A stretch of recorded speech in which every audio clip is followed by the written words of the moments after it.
All right, we are live. Ladies and gentlemen, welcome back to 52 Topics with Frank Fiordolino. This is our Monday night live stream. Every Monday night at this time, this is where we will be. What's going on, Frank? Nothing much. Just talking about it's Easter Monday, so everybody happy Easter Monday, and I'm just trying to get my phone to stop fucking around with me right now. I'm not in the mood. There you go. Good. Yeah, that's about it. What did you do yesterday? I went out to a family's house out on Long Island. had a nice time. Had a nice day. Okay, cool. It seems like the Wi-Fi's a little off, ain't it? Yeah, that's what I was telling you before, but I don't know if it's you or me. It might be me. What the fuck is going on? Well, I'm infamous for this. Doug Ross, Francisco Horna, Fish, the Great Roro. I'm sorry, Francisco the Bullhorner. Sorry. Peter Smith, what's going on, buddy? Griffin set, what's going on? J Trofibio, got your email, J Tro. Yes, I got it. Sorry. Past 2 or 3 days. I think you sent that to me Easter morning. Yesterday morning, did you send that? Yeah, we're gonna get back to you for sure. What's going on, JJ Lambone? Who else? J Trofibio, $49.99. Thank you, J Trofibio. What a nice guy. Thank you, buddy. Hey, I think this might be me. You want me to come back in? Yeah, okay. All right, it's just me. Let me kick Frank. Rosemary, good to see you. How are you? Francisco Horner says, yes, Frank, Raw is tomorrow. Instead of watching the whole show, Raw. All right, wrestling. Thank you once again, J Show. Appreciate you, buddy. Who else? Woodhaven, what's going on? He's got his eggplant. What's up? Hi, Brett and Frank, usual players. Hope everyone else. So, yeah, if you guys want to email the show, it's best to add both of us to your email. Add Frank Fiordolino at gmail.com and 52 Topics. Send it to both emails or get like a group thing because sometimes Frank is better with getting back to shit than I am. It just depends. It depends. Thank you.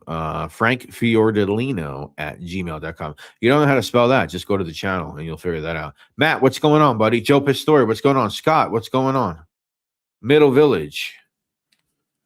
Phoenix, Nihama. What's going on? Alan Sadacario, what's going on?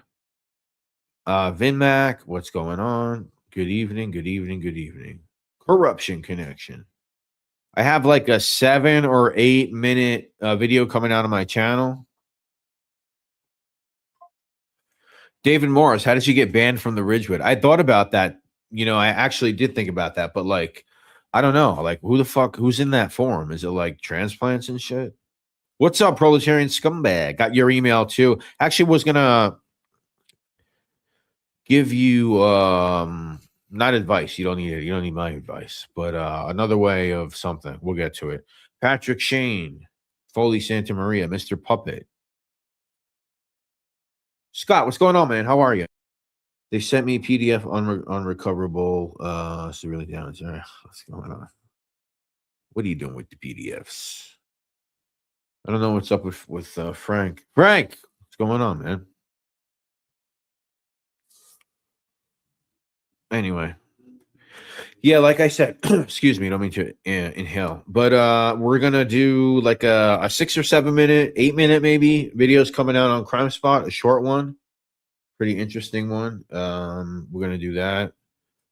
Maybe I can put that out tonight, or I'll just put it out tomorrow morning. I'm just gonna put it out anyway. It's not gonna be a premiere because it's kind of short,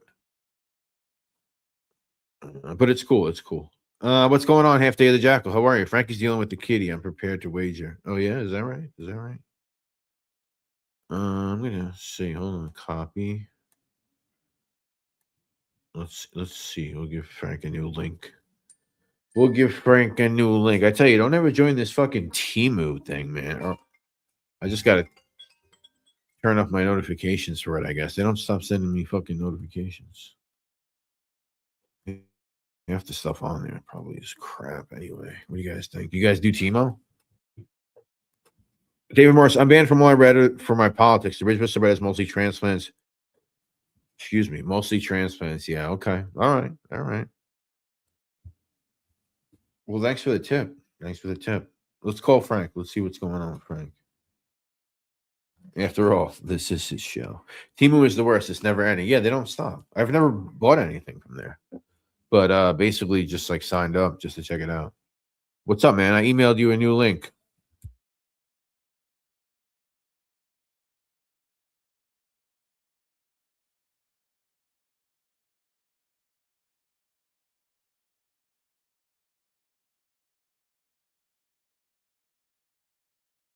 All right, Frank's got a new link, so we'll see. There was just a post on Reddit about a new barn. People were talking about how it used to be the Eagle's Nest. Were they melting down over it? Were they like having a meltdown?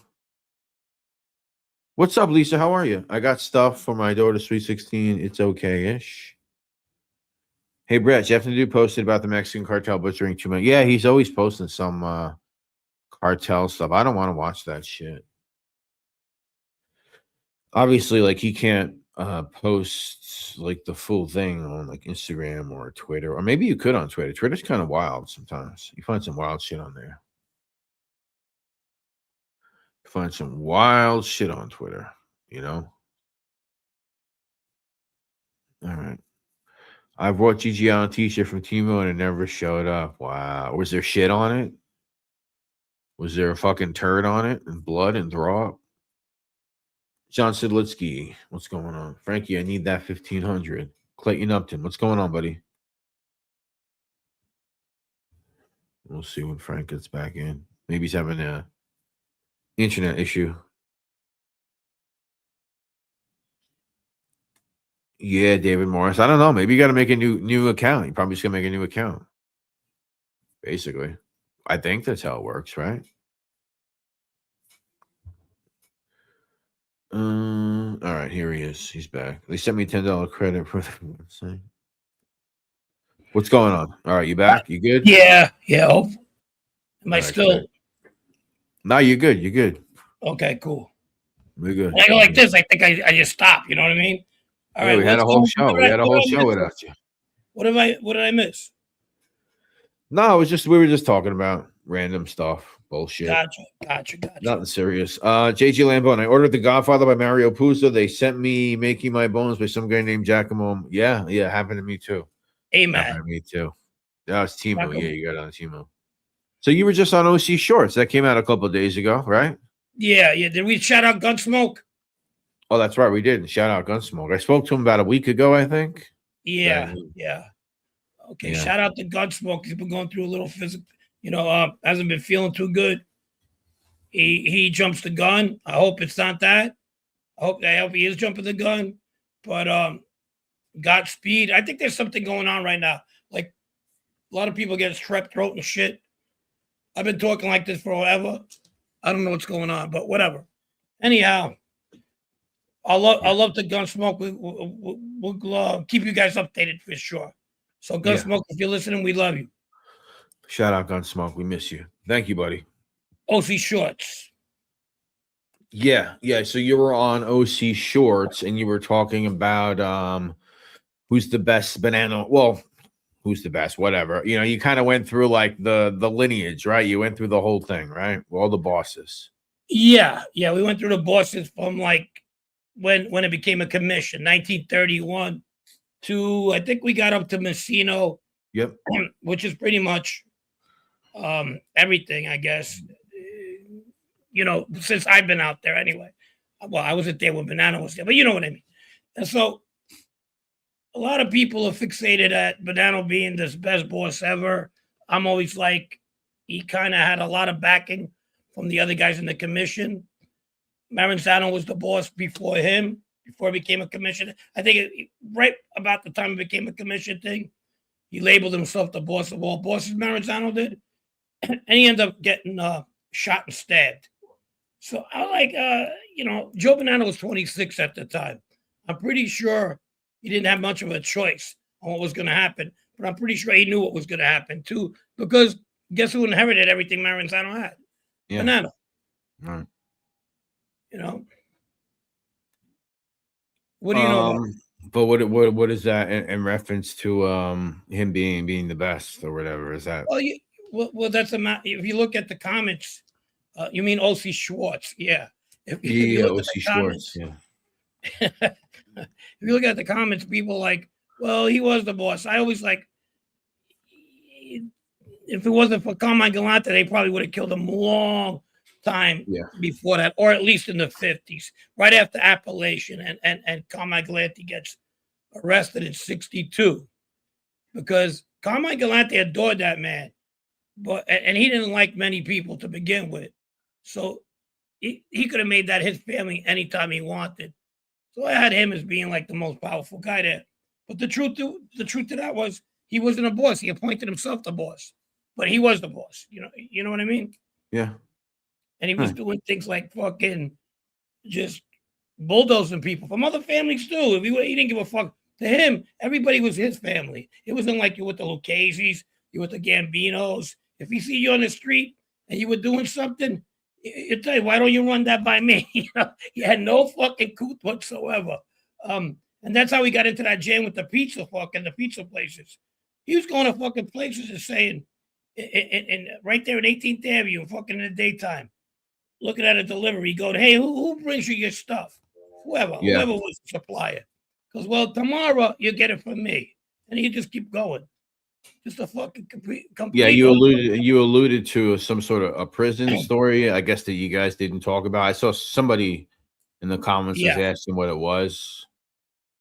Yeah. Well, he told one guy, an African American gentleman, by derogatory term, to get off the fucking phone because he wanted to use the phone. He got away with a lot of shit. If anybody knows about prison, and you could ask John Gotti on that. It's survival of the fittest. You got people, they don't give a fuck who you are, what you are, but he got away with a lot. He had a lot of pull. And you got to watch what you say in there, because people don't give a fuck who you are. But he got away with a lot. Yeah. Who do you find fascinating? And then there's Joe Messino. And you want to talk about the master manipulator. And people like, well, he was only there from 92 to 2004 until he flipped. No, he was there from 86 in jail. He respected Restelli, but he didn't listen to him. By then, he had Restelli's like as someone with dementia. Agree with him, respect him. It's like your grandfather. You do what he says, but then you walk out the door and do whatever the fuck you want to do. Yeah, I mean, I find Messino fascinating because I think he's like an evil person. Like, I really think there's something fucking wrong with him. Like, he's like kind of an evil person. But honestly, I don't know a whole lot about Restelli, so I guess I'm fascinated with Restelli too, because I really don't know a lot about Restelli. Aside from where he's from and all that other stuff, I don't really know much about his criminal history or really much about how people viewed him. He has a fascinating story about him. He's from Williamsburg. Yeah. And a lot of the Italians from Williamsburg that ended up moving to Queens usually moved to Maspeth. Listen closely. They moved to Maspeth. Next to Maspeth is Ridgewood. And like Williamsburg to Brooklyn, Bushwick is to Williamsburg, what Ridgewood is to Maspeth. So a lot of the people from Ridgewood Bushwick ended up moving to Ridgewood, right? And now the other thing is the parts of Italy they're from. Most Williamsburg people are from the area of Abruzzese, some Napolitan, some a little bit Calabrese, but mostly Abruzzese and Napolitan. People from Bushwick are Sicilian. But what they had in common with them is they had a family together, and that was the Bonanno family. And you know why that was? Yeah. Because in the beginning of the time, the first Sicilians, when they came from Castellamano del Golfo to organize the Bonanno family, they settled in Williamsburg. So they made friends with a lot of these Abruzzes. And over the years, that went from like generation to generation. So that's the Sonny Black, what becomes the Sonny Black faction through Restelli was actually a Neapolitan faction, an Abruzzese faction from Williamsburg. And we had the Sicilian Zips in Bushwick. And that's how they coexist together. And Giacomo Amato was the consigliere. He put it together. Yeah, we know that. I mean, we know that. Another fucking. But anyway, that's how that came about. So back to Restelli. he was part of that Di Gregorio faction that went against Bonanno. But when they prevailed, they sent him back into fucking Arizona. You know, he had a heart attack, came back from kidnapping, almost killed his son on Knickerbocker Avenue. Bonanno. The commission was like, okay, he's out of the way, but let's put somebody up there. So the commission didn't want it to be Sicilian no more. So they went to Paul Shaka, who took on the family via commission. He became a boss. And then they let him go right after like killing his underboss and his consigliere. Then they would go for somebody else. Then they went for this guy, Natalievla. The Gregorio, they told him to take a hike. So they were going that direction, but Restelli rose from that because the commission liked Restelli. They identified with him. He was more, they hated Galante, and he was still in the mix at that time. And especially fucking Carlo Gambino, that they brought him up. And he was there via fucking the commission. Like Messino got a lot of help from the Gambinos because they were fucking, so they always was. The American side of the Bonanno family was always known to get alliances with other families, especially American on American.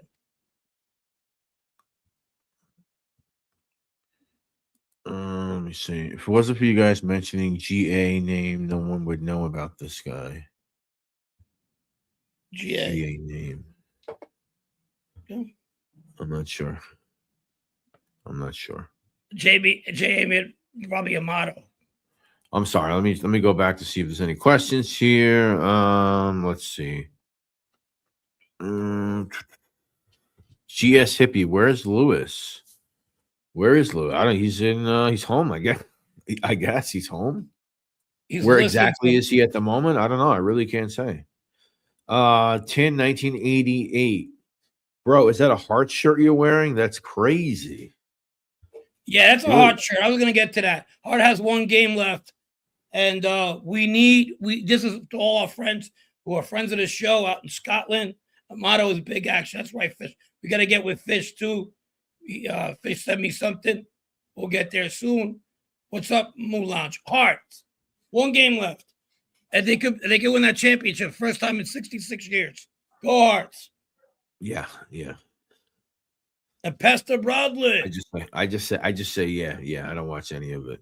Pastor Bradley. I don't know the voice thing about it. Let's see. Pedge in the house be coming with us at 8:00 tonight. Yes, which reminds me, I have to send him the email. Give me a minute. I will send that over. Frankie, I stopped into Amato's to pick a stupid comment. Here it is.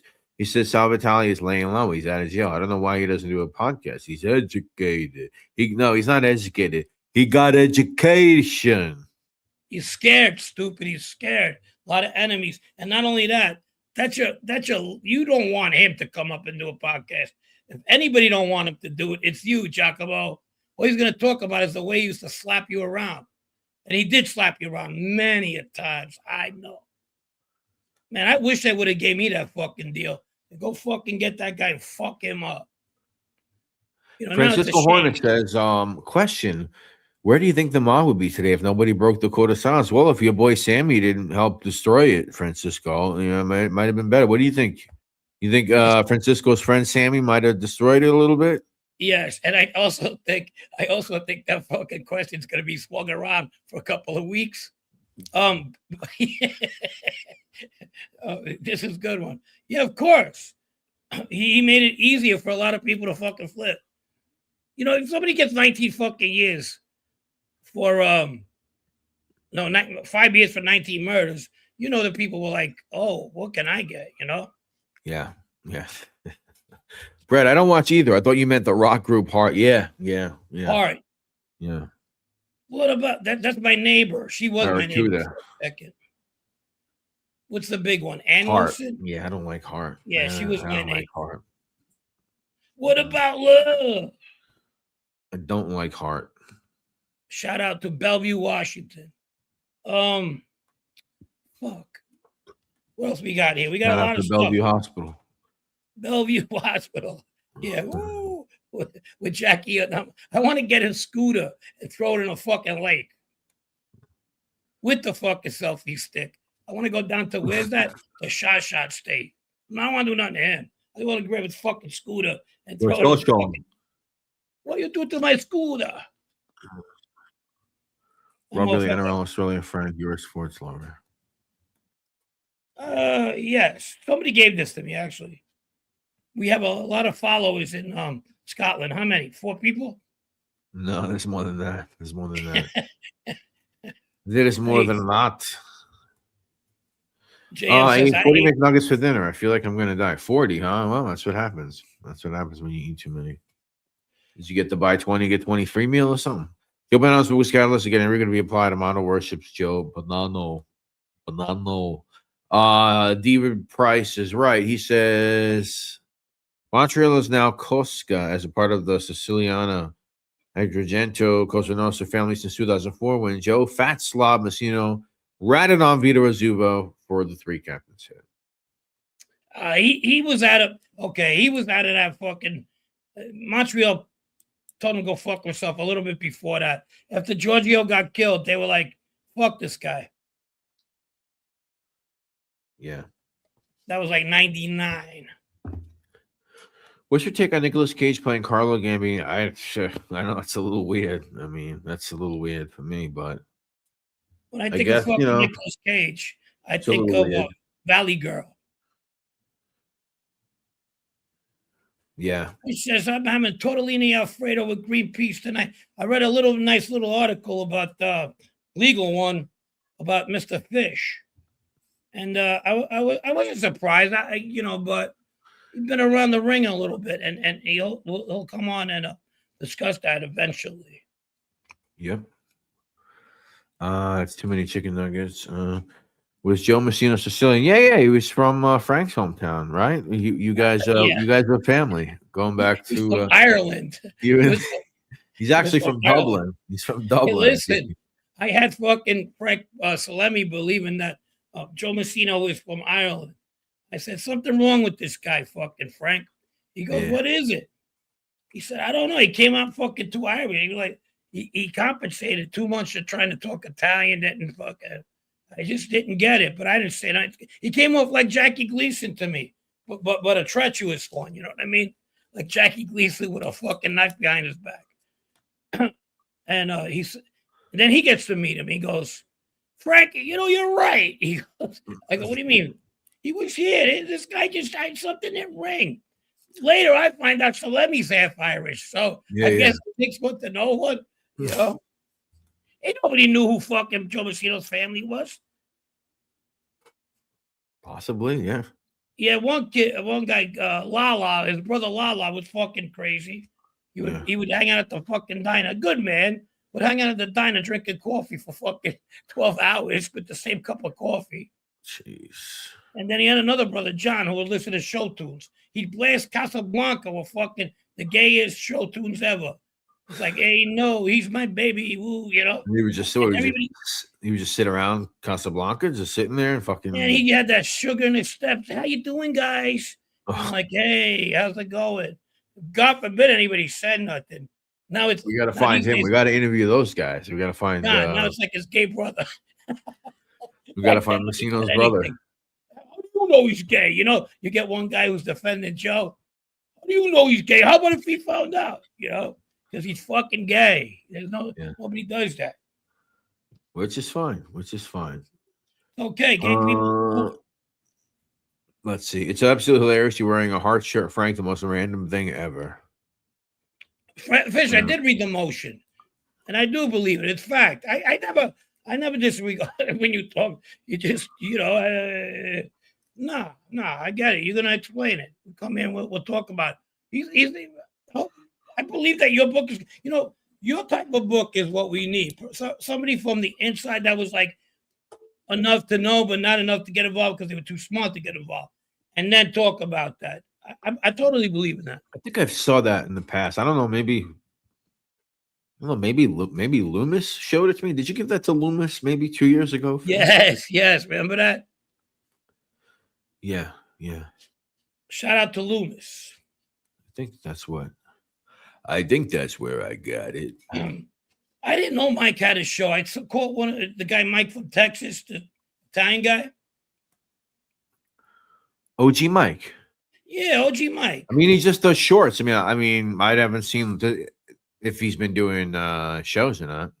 Pretty good shorts. I see the shorts, which are always funny. I mean, they're always fucking. Some of them are really funny. But yeah, I don't know. I don't know if he's doing like lives or whatever. But people are asking for Sammy clips.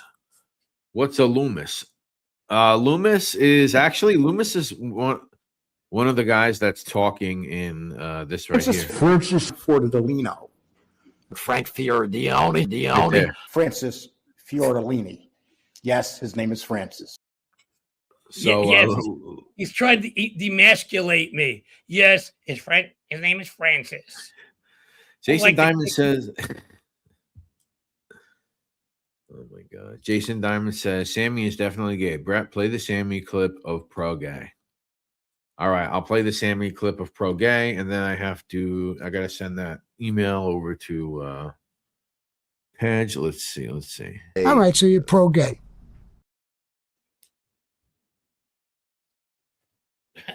They love that shit, bro. Okay.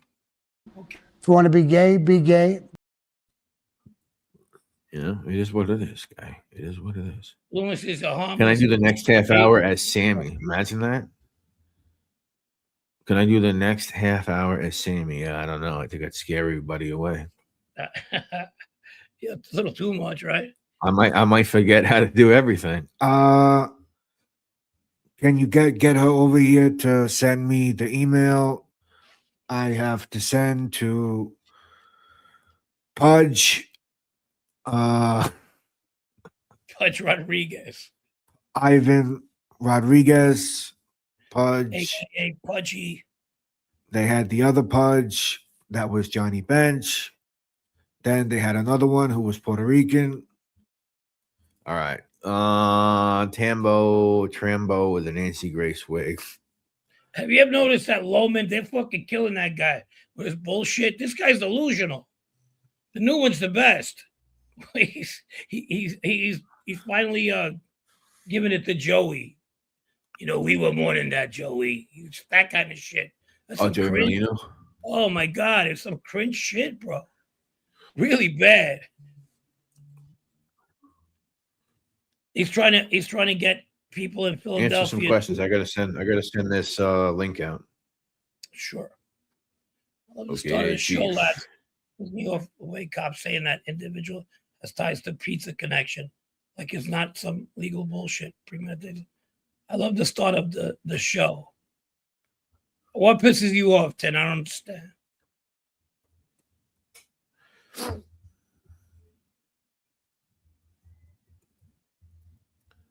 Nino Rock, you're right about that. He knew his fucking brother-in-law was a correction officer. That's what it was. Did anyone ever step up to Giannini Cafe to fight you guys? Yeah, of course. When we were younger. But as our gun game started getting aggressive, no. And when Vito started coming around, that was not really. But when we were younger, yeah.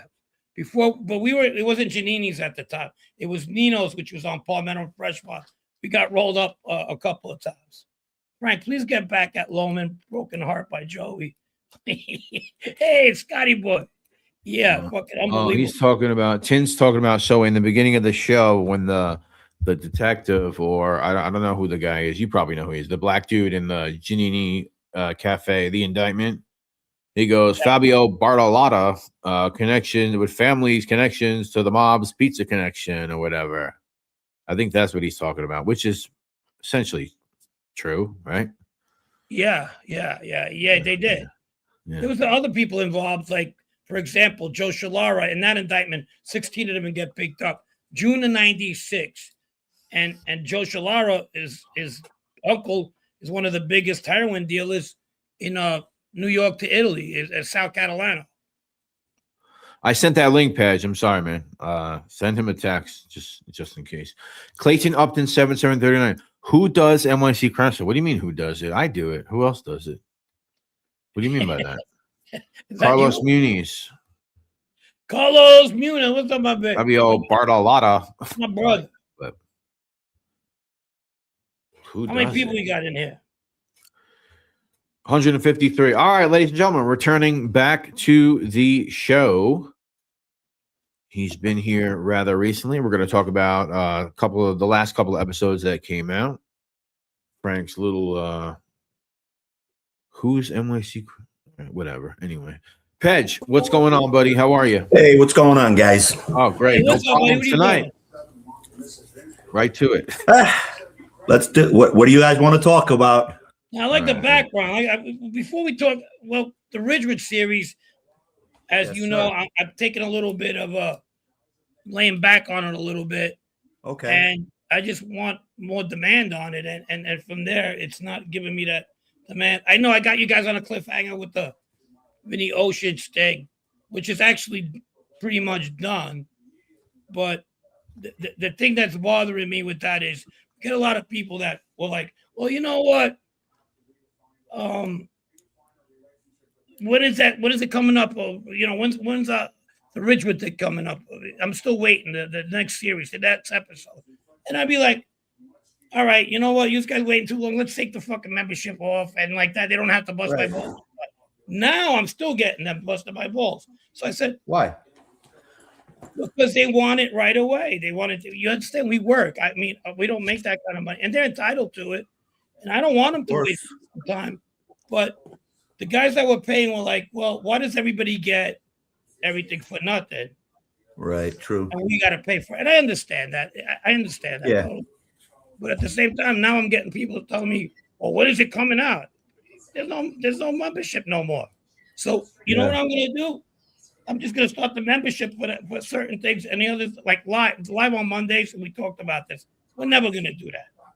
That's we love this. We love it. Sure. We love Sure. But it seems like the people only interested in some kind of stuff make the biggest fuss, you know? Right. Everything on here tonight, that's all I'm not getting at. I'm getting to certain individuals, people that didn't even pay. I mean, and they still busted my balls about when is this coming out and when's that. But that's it. It is where it is. Yeah. But anyway, So I don't want to. I want to say happy belated Easter to everybody. Yep. There you Happy go. Easter. How's Thank the you. kid? How's Marco? Marco's good. We skipped the gym. I got my laptop up and running, so we had issues last time with the mic, and I got my fiance reading posts. And if somebody has a question or something, she'll read it out to me, and I'll answer because that's why I got my readers on. I can't see, bro. I got you. We were talking about episode 5, and I know you Sure. were talking about episode 5 and what was that like. And one of the things I kind of like feel bad about these days, not totally, Yeah. but is the incident with Charlie. Right, Right. Brett? What did you get out of that, Brett, as a outsider looking in? Well, I think I asked you during, like, why'd you do that? It's pretty impulsive, but I guess that's how mad you are. Yeah, I was pissed off because you know what pissed me off so fucking much was that the kid Fabio got the fucking car. Yeah. And it was like, if you got caught sleeping with these motherfuckers, these guys I grew up with, they were taking whatever if there was a bag there and I went to take a piss and they came passing by, that bag was gone. Yeah, that's true. That's 100%. That's how it was, man. That was just everything that was up for fucking grabs. You had to fight for it, man. You had to fight to keep it. Dog world, you know. And I grew up with them, so I knew what was going on. I wasn't stupid. Well, So let me tell you, Frankie, had you came to me for the fucking car instead of fucking Sash, I would have got you whatever you wanted. Well, Sasha was trying to get in good with the Gates kids. I know. We talked about Sasha. He's trying to get in with the Gates kids. Of course. That was the in crowd, I guess, right? So, well, he wanted to be a part of that clique so fucking bad. He had a hard on for that, and you know he set out to do it. At the end, he ended up, you know, being with Tabita, you know, driving him around, hanging out, you know. He does. That's definitely coming up. They even take trips to Colombia together. There you go. Yeah. And Sash, you're gonna have to explain about that one day. Yeah, but I wanted just to touch. And get 3 years in jail trying to make fucking big deals. Okay. Yeah. There's so many fucking There's so many There's too many houses. unanswered questions. There's only so many unanswered questions that nobody knows what's going on. Either There's so do many I. glass houses out there that nobody wants to fuck with them, you know? Yeah, 100%. But I wanted to touch. Brett asked me on the last time that I was on, and it just threw me for a loop. He asked me about when did I literally take everything seriously, that, what was the actual incident that kind of set me off and said, this shit is real. And I couldn't answer it because I was just like, there's too many things, but it was definitely the Ralphie Schuler hit. When that happened, that touched fucking straight home, because I had a lot to do with Ralphie Schuler. I went to school with him, and like I said, he was, he hooked me up a lot of times when I got shot. He was there for me. That was definitely when I knew that neighborhood, whatever was going on, it's, late teens, early 20s. That was a big one. It was somebody that was super big. Yeah. And then I don't know, Frankie, what year, when that whole thing with the guys, when they shot the guys in the car and set them on fire and all of that was like right around there too. That went through the neighborhood like wildfire. I never looked at them the same. It was just like you said, when you get your gun game in, you're just on some next level shit. And when they did that could be new. Yeah, that was just, like, hey, could be one of us next, And it made me look at everybody, including Frankie, made me look at everybody a little different, even though me and Frankie, we had our moments and we were tight.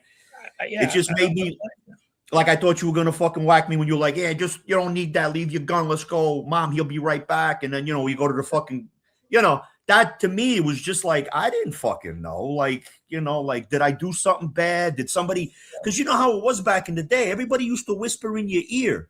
And Sash was notorious to whisper in people's ears that he wanted to get rid of or to move on somebody's territory, on their shit, on their connects. So I didn't know, did Sash whisper something in your ear like, yo, Pedge, it was Pedge's idea or whatever. So, I get it. There's no more friends at that part of the stage of the game. Those cliques, this is my crew. That's just the beginning of the time. Loyalties were changing midstream. Loyalties were changing. Right. So I could see why you would feel that way. Back to Pro. What's up, Pro? What's going on? He said there's some crackhead shit going on. They won't steal from each other. It was kid shit. It was kid shit. They was going through transformation. Listen, nobody understands. They had to be there at that time. It was fucking dog eat dog. It was just like, you know what I'm saying? Like, oh, this guy's getting cars. They would just come and tell me, give me the fucking keys. It was all like, I had to fight for it. I had to be like, nah, I pulled out the gun. Then they pull out their gun. It's nobody understands that. That's the crazy 90s, bro. Yeah.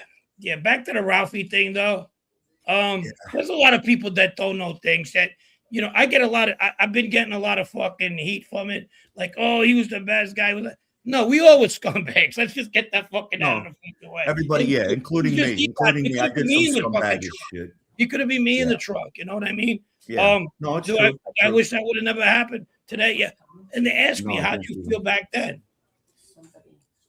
How'd you feel back then? And I was like, yeah. Go ahead. You got a question.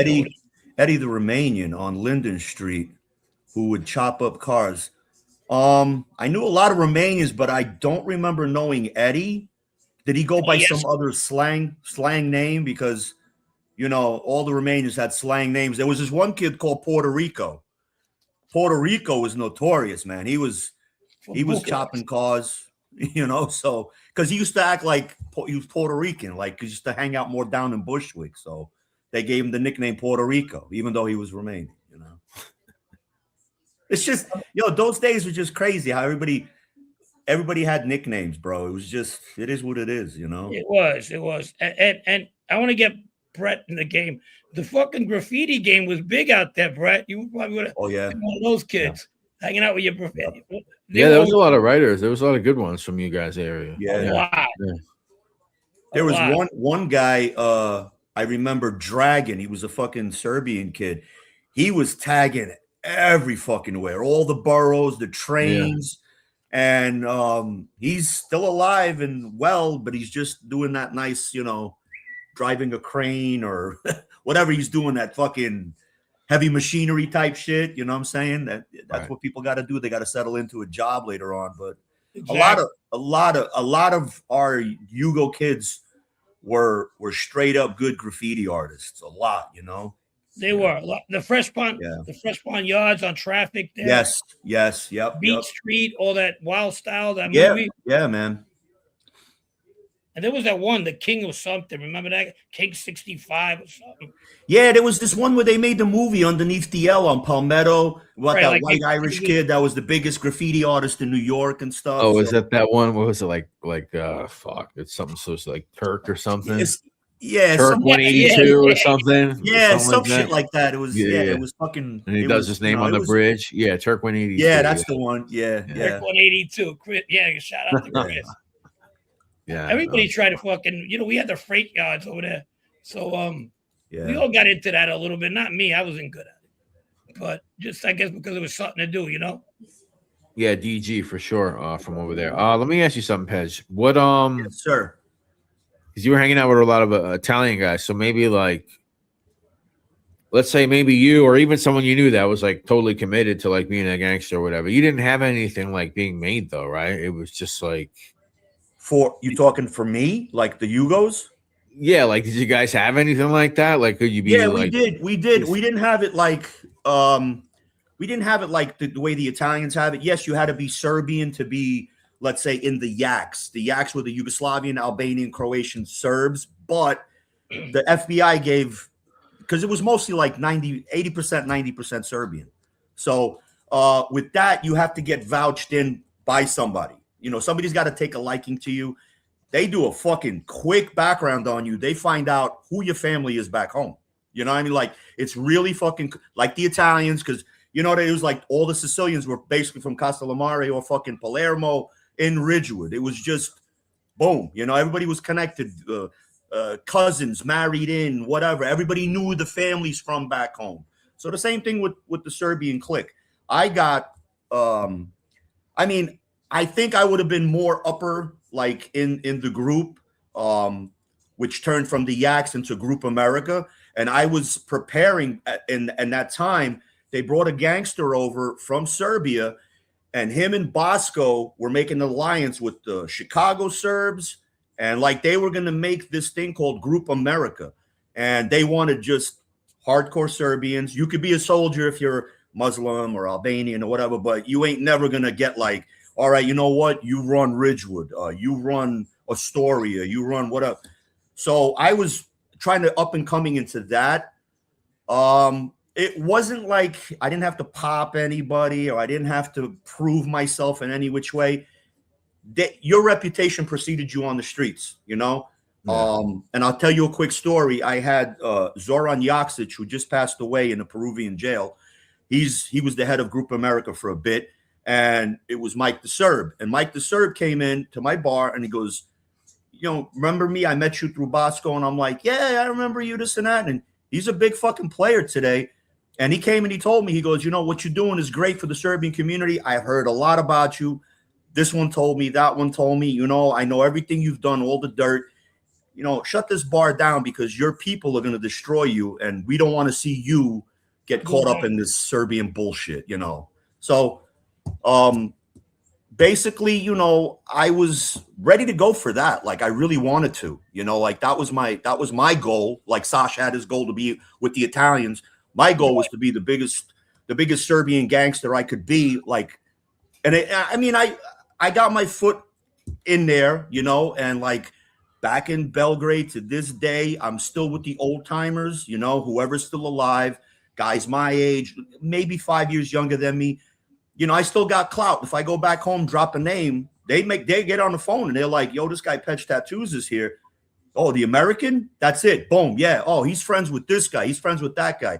You get like, it's like Europe is a whole different level. The police respect that, like you don't get just pulled over like shits and giggles. They like call your name and they're like, oh yeah, they'll say, leave that American alone. You know what I'm saying? So, but yeah, I had things gone a little different, I probably would have been a big player, but that's what life throws you. Life throws you that way. And I started doing my own things. I still was connected with all these guys. I just never fully took the reins to go in, but maybe I wouldn't be alive. Maybe I'd be like in a fucking Peruvian jail too. Who the fuck knows? Because they're big narco traffickers today. Yeah. They just arrested some guy like 2 years ago in Miami. They made his flight go back. They arrested him, 300 tons. They got in Newark and New York and in Newark. Yeah, bro. This guy, and they only caught him with this fucking shipment, 300 tons. They're saying that this guy's it's part of the Group America. And it's like, they even got some Albanian guy that they paid on the street to go bribe one of the jurors. And they found out about that shit because this schmuck of a moron that he had pictures of the juror in his cell. So when they came and they found that shit, boom, boom, boom, boom, and they threw that jury out and they're going to redo it again. This guy's going away for life, bro. Yeah. Oh, that's the one that Carrazzo's representing? It's the same guy, right? Yes. Goran Micic or something like that. Yeah, he's an ex-boxer. He's Serbian from Montenegro. He's an ex-boxer, but he is like 100% connected into. How old is he? Dude, he's got to be 42, like Who early 40s. was the old boxer? He was a Serbian gangster. Lived on Linden. Yes. Linden. What was his name? Linden. I don't want to know his name. Sava the boxer. Remember, he had a fucking nose that was bent like this. Yeah. He looked like Chaz Palminteri. Oh wait, you talking about the tall boxer that used to work? Yeah, he died probably. But Jovo, that was Jovan Pudar. He's a professional heavyweight. He fought a few pro fights here. Yeah, and he was connected. He was connected with the Pink Panthers. He was connected with the he was a connected guy. Yeah, he was, and he got he wouldn't come work for me until he got the okay. Like he had to go through a whole schmeal, and I was like, "Yo, I'll pay you $300 a night. I don't care." And at the end of the day, he goes, "Well, 3 people vouch for you that you're somebody, bop, bop, bop." And, and I was like, so who vouched for me? So he starts telling me, Mr. Stan, the head of the Pink Panthers, Bosko Radoncic back home in Belgrade. So I was just like, okay, cool, And then it was just funny because a lot of people, because of him from the city, were coming in, a different group of Serbian Americans, So that was kind of weird. Like, I've never seen these people, only maybe at church, but they wouldn't come to Ridgewood, but they came to my bar, and it was he was a hard dude. But the other guy there was another good, if you remember, Sava the boxer. He used to train in Gleason's gym, and he was a tall guy. No, he was 5'8", 5'10" tops. The other guy was. The other guy. Jovo was the guy that worked my door. He was like fucking 6'8". Yeah, but this guy Sava. He was murdered on, I think it was on DeKalb and Onderdunk. They found him murdered. They put a knife in the back. It was a professional, like an assassination. The guy was trained in, special forces type shit because the door was locked from the inside. He came in. It was a friend, and he didn't have his hands up. He just his hands went this way, and he fell. And they put the knife like this long, right straight through him. My friend was a cop in the 83rd, and it was right on the border with the 104th, and he's a Serbian kid. He called me up. He goes, "Yo, we found Sava dead." It was all over the papers and shit. They were saying it was a Russian hit. Then they were saying, They did there was a History Channel thing or some shit. Yeah, there's been 100 fucking. It might have been History or one of those old shows. I knew Sava really well. Me and Sava were I don't know how to explain it, but he was kind of mentored me in the streets, told me don't wear your Serbian eagle out because I always got this big I got this big Serbian eagle around my neck, and he's always just tuck it in. He goes, you don't want to put a bullseye on your back, and a lot of people didn't like me, messing with him because when you're messing with those kind of characters, no matter where you go, they're he's one of Sava's guys. He's one of Bosco's, So you know what I'm talking about, Yeah, of course. I remember them. There were 3 of them living up at Linden, and Paulie used to fake box with him. They liked each other. They were, shadow box because Paul knew he was a boxer. Paul had dreams of being a boxer, so he would do that with him. So one day we're just hanging out outside of Giannini's, and a whole bunch of cops come. There's Wilder there. He's being a dick.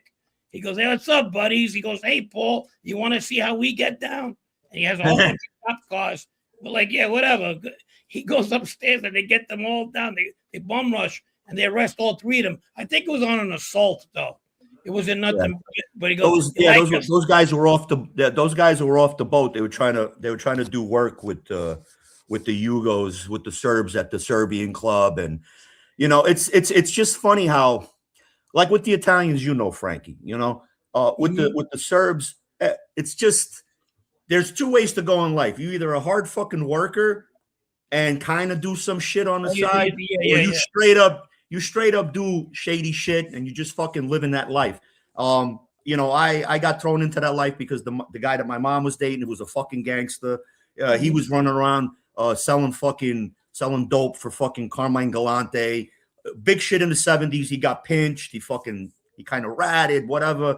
Fucking one of the Galantes were looking for him, So that was my fucking growing up, is who am I going to emulate? So I had nobody else to emulate, But in my community, it was just everybody knew me, like to say, like, that's why Sash tagged on to me. He knew I knew every fucking body. I grew up with everybody. I knew all the Germans in the neighborhood. I knew all the Italians in the neighborhood. I know the Yugos, the Romanians, everybody, Albanians. So it's like I go into the Serbian club, everybody be like, oh, there goes that guy. He fucks with the Italians. That was it. That's how I got my name. It was like, I fucked with the Italians. Don't fuck with this guy. He'll make a phone call, and like 8 cars will show up. But I've never done that, But it was, that kind of that shit, that stigma follows you no matter what. It's a good stigma. Don't get me wrong, But quick story. I don't know if you remember, Frank, but you guys, there was a time that you guys did so much shit in clubs, fights and shootouts in the front, that I couldn't, all the way in the fucking tip of fucking Montauk in Long Island, I couldn't get into a club because my driver's license said 11385, which is the Ridgewood, Glendale zip code. When they saw that, oh, you're one of those fucking Italian guys, that Giannini Frini crew or whatever. And I'm like, no. Yeah, all you guys are bad from Queens. Yeah, I mean, listen, you guys have heard of Tony Green, right? He's still alive. So I'm a kid. Tony Green goes, hey, where do you go out? I'm like 18 years old. He goes, where do you go out? I go to college, I told him. So with my friends, that's where we go. We're like 18, 19. He goes, well, if you go over there, my friend owns the place. Just mention my name. And don't worry about it. You guys come in and have everything. The guy's name was Frank Matz, the Palace guy. So we go over there and I go, Frank Matz, he's cool with us and everything. The guy's like, one time we have a fight there. The second time, one day he just had enough. He goes, I'm gonna throw all you motherfuckers out. You guys cost me $25,000 in fines already. You want me to go tell your uncle that? I'm like, he thought Tony was my uncle. Right. I said, no. Don't say nothing, Yeah. But fuck it was, we had a bad reputation, especially growing up. Very bad. Somebody asked a question. I just wanted to touch on it. If I lived in the 6 family on Linden. Yeah, I did live on the 6 family in Linden, right off the corner, off of Fresh Pond. I didn't have a motorcycle, but the motorcycle that was parked in front of my house on the sidewalk was my friend's Suzuki Intruder. I used to ride that around and what's the 6 family? What is it? A 6 family house, like a a 6 family house. Oh, okay. I was like, it's like row houses. So it's like row houses, and you have like 3 apartments on one side, 3 on the other, one on top of the other, like a walk. You call it okay. Yeah, we were talking about a fucking neighborhood I never heard of. Yeah, we just call it a six family. But then somebody also asked about Bosko Radoncic. Was he really the leader of the Westies? Yes, he was like, when what's his name went away and Mikey Featherstone, he did he ratted and all of that shit, and the guy went away. Bosko just immediately jumped in because most of the guys in the crew, 60% were fucking Serbian, Montenegrin, 2 Albanians, I think 1 Croatian. Fucking mean crew, bro. Like when they had that meeting that they had to go, I forgot who they were gonna go see. One of the Gambinos, I think it was, or the Genovese, when they were trying to do that whole schmeal of taking over the fucking Gambinos, when they tried to take over the fucking the Javits. So when they went there, they went fucking like super fucking strapped. Bosko was a nut. Bosko went with a fucking grenade. He had one of the guys carry a claymore, like they were gonna like fucking nuts. And the Irish guys loved Bosco only because of the bombing shit. Because the IRA, they like to bomb shit, and they were like, Bosco, you're one of us, and Bosco loved the fucking Irish people, bro. Like the drink with the Irish. Serbians and Irish drink. I think Yes. Yeah. It's close. It's close. It's close. Anyway, Yes. What did Gaslight have to say? You had a question for ask our friend what he thinks of Marshal Lon Antonescu compared to his predecessors and successors in Bucharest. I'll tell you honestly, I don't fucking like any of these fucking pieces of shit that's doing the politics in Romania, because they're just about the European Union taking money, being this, getting involved in all this bullshit. The guy that was supposed to be prime minister or president of Romania, everybody voted for him. They wanted him in, but that Ursula Andrews from the European Union said, no, you got to do a revote. This guy can't be fucking president. Not the Ursula Andrews, Dr. No. Yeah, the Swedish chick, Ursula Andrews. You know who Ursula Andrews is? The first James Bond chick. Oh, okay. Hot as Fun shit. fact, the original James Bond was about a Serbian double agent. Dr. No? No, the character James Bond. Okay. It was based on I think the guy's name was Sasha Popovich or something like that. He was actually a double agent for England and Serbia and then with Russia, and he kept changing sides. So he wasn't a good-looking guy like the way the 007 is really dapper. This guy was an ugly fuck, but what would the Serbian James Bond look like anyway? What would he look like? Like Dracula. Arkan. Arkan was actually he worked for the MOOC, for the secret police of the government. He used to go around and assassinate people throughout Europe. He was Tito's main assassin, bro. Yeah, that guy was crazy. Oh yeah, bro. I think in the Balkans, everybody's a little hit in the head. I think it's the water or the mother's tit milk. I don't fucking know, but it's something's not right with us over there. Tylenol. Too much Tylenol. Yeah. Well, actually, they like to drink the ibuprofen. They call it Brufin. So they even have a rap song about Brufin, how I got pains, I take some Brufin, and everything is really. It's crazy shit, bro. Did you know that Alex Rudai? I did. Yes, I did meet Alex Rudai. His actual last name was not Rudai. It was Rudovic. He changed it to make it sound more Albanian. He came from an area in Montenegro where it's like they call them Mali Sors, which is they could be Albanian, but they're more, Montenegrin, and they speak this like back and forth mixed Albanian Serbian language. I met him on bad terms. There was an issue. I don't know if you remember the guy that had the Cafe Montenegro on Forest Avenue.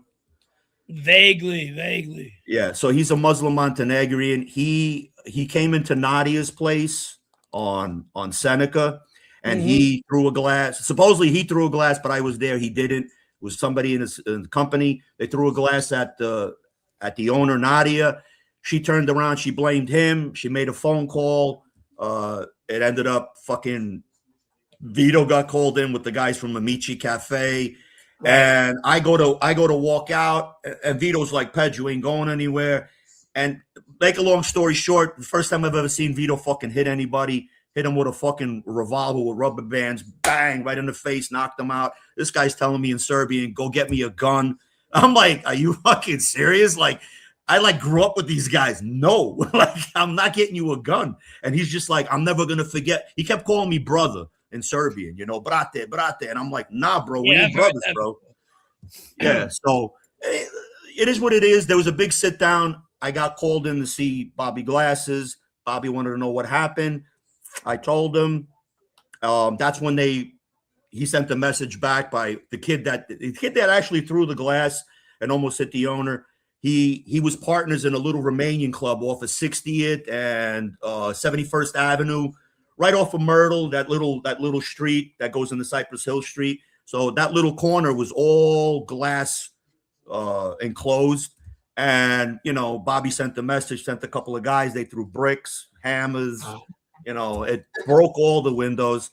And then Rudai came up to me in Nadia's through some other Montenegrin guy that knows me. He goes, yeah, this is the kid that knows everybody. So he goes, I want to know who this Italian guy is that, you know. And I just like looked at him and I was like, I wasn't scared. I heard the rumors or whatever. He's a fucking short guy. He's not like shorter than me. I was looking down on him. Well, you're pretty And he close. was like gray hair, you know, like, and he was just like, you know, it would be smart for you to you know, give this guy up. I go, first off, no, Rudai. No, I'm saying, So I was was he just a cop? Fucking, it'd be smart for you to give him up. Did he have a light? I told him like this. I said, look, I don't know what to fucking tell you except this. You got a fucking problem? Put a hand on me.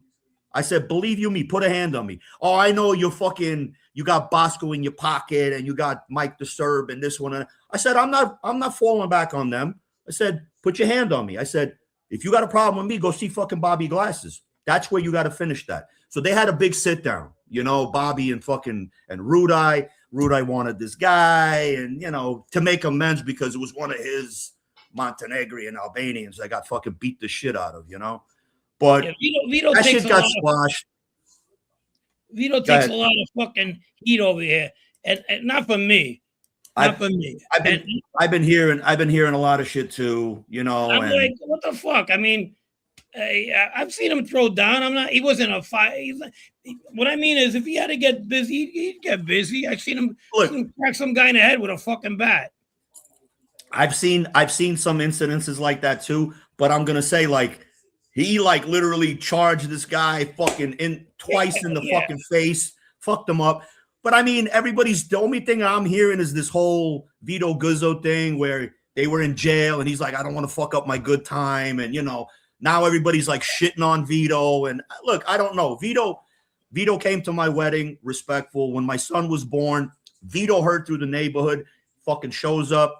He goes, whatever Pedge is drinking, the whole bar. You can't believe everything me, you hear, though. You can't believe everything. I know. You hear. No, I'm. Who knows if that's true? I mean, I'm not judging. Look, I'm not judging. So who you knows? know, And I definitely don't because I've been out of the loop, you know, and I've been out of the loop for a while. I mean, I heard some rumors I don't want to touch on, but if they're true, I don't know. But I'm still connected to the neighborhood. People call me and tell me the gossip. And I'm like, because a lot of people stir shit that are out there because believe me, I get it too. Everybody, listen, Frankie, I get so much flack for coming on this show because you know there's people that are in that life that says you don't talk, regardless if you're not you don't fucking talk. Well, so because I'm talking about what I did, that's my fucking business. You'd be surprised how many people that's still over there that talk to me. You'd be surprised. I understand and I know they got flack. And there's a lot of you know. I don't expect nobody to talk. Look, I hated rats. Hated them.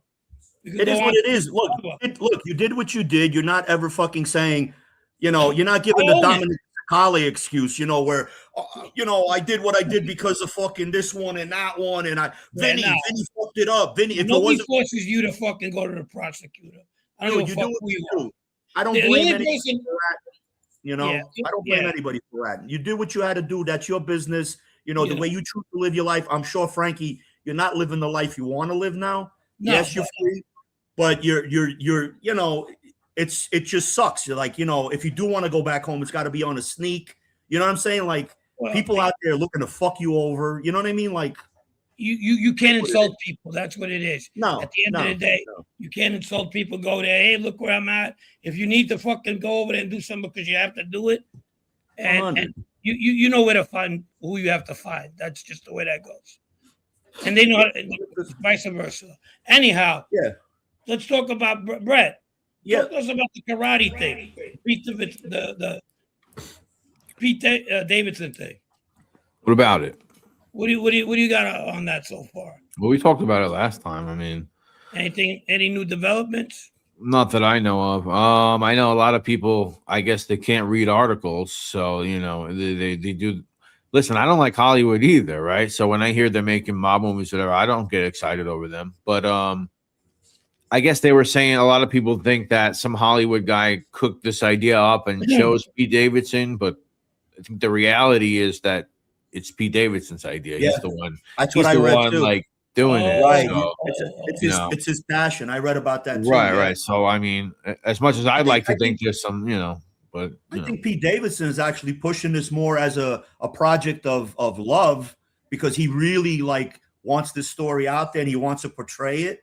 So I'm dying to see it if it comes out. I'm dying to check it out. right, yeah. And I put out a video on it, and my point was like he wants to use like the government's case, and he wants to use some of the Carlo book or whatever. So that's kind of more than even some of the mob movies they make are even doing. Like none of them are talking to investigators that work these cases. Right. None of these fucking mob movies that they make. They're not. Right. A lot of them are B movies. Yeah, we know that, but they're not going all out for shit like that. Securing book rights, getting in contact with law enforcement. So maybe Maybe they got to talk to Giacomo. Maybe they got to talk to Giacomo. He got some good stories. Yes. They're gonna give him a fucking one of those Walk of Fame. You know, where he puts his feet on the Walk of Fame. Yeah, right. I'm Giacomo. You know what I think back to Davidson. You know, he grew up in that area where in Staten Island, yeah. Where karate, he probably went to school with cousins, nephews, nieces, Sure. friends of friends. So he probably was fascinated on that level, on that gangster level. What do you think? I think if he did it, I think he could pull it off, and I think I think he probably like seen that kind of life, and like everybody. Come on, like what guy didn't want come out goofy? A gangster. I think it'll come out goofy, and the only reason is because reality karate's voice was very low. It was like Mickey Mouse ish. Right. So now you're gonna get Pete Davis to come out and go, "Hey, what's going on?" People are gonna be like, "Well, that might ruin that." We'll see though. Maybe, but you know what? I'll give the man credit for trying. If he could pull it the fuck off because he likes it that much and that's what his passion is. Maybe he could fucking pull it off. I mean, I mean, some people say like, "Oh, Pete Davidson, like he's got like a druggy look about him, or he's like too pale, or he looks tired." But then I'm looking at Tommy Karate. I mean, this guy looks like a glass of milk walking down the street. I mean, he looks like he just fucking jumped out of his. He looks like he just jumped out of the coffin or something. I mean, he's fucking. I think if white. Pete Davidson was to put on a little fucking weight, I think he could pull it.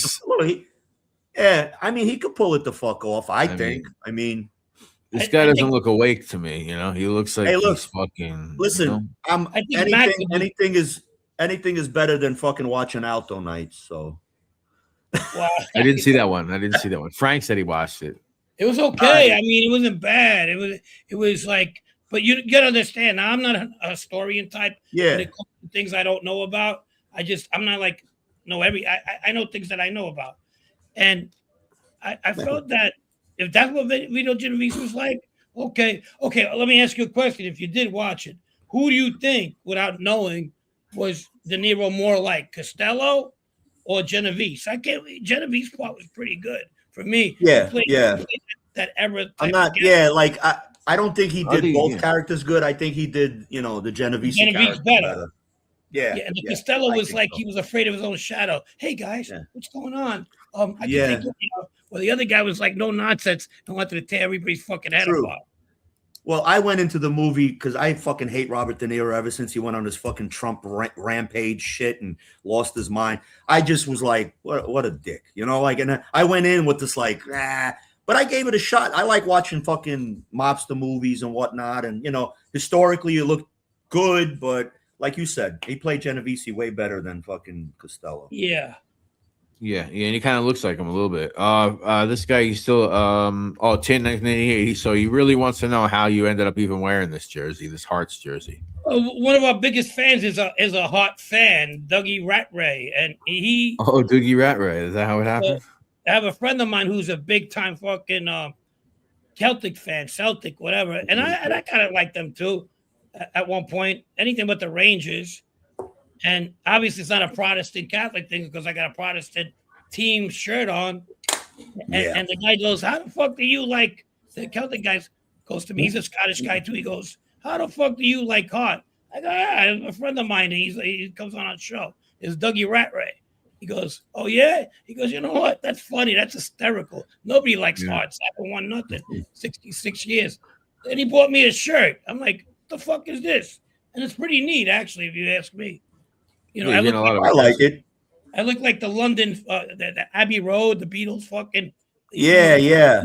Actually, you know what it looks like? It kind of looks like the Umbro logo from back in the day. The Umbra. Yeah. that's Red I used Star, to, I used Red to, Star. or a Kappa. You know, they have the boy Of girl course, going down. of course. I used to love that shit. I used to love wearing that I stuff. saw a pair of those in the Long Island thrift shop the other day. It was the Really? Kappa pants Wow. with the back to back girl sitting back to back going down the Yeah, whole leg. yeah. Actually, Yeah. it's a little boy and a little girl. I think back to back. Oh, is it? Oh, I thought it was That's- two girls. That's really big in Serbia right now. Still, Puma, Adidas, Kappa, Umbro.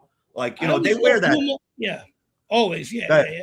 Yeah. Drove with the, I always thought Puma was Yugoslavian, believe it or not. It's German, actually. I didn't know that. None of your business has a good question, right? That's my fucking ex-lawyer. You know, he was South Catalano's lawyer. Frank is a true someone. Did 20 years for jaywalking due to Malabra being his lawyer. Probably people took so much stake in him because he was the lawyer at the time. He was in America a little bit more than the regular Zip. So when he was here, you know, nobody who knew how to talk English and got in trouble used to go to Mario Malabra.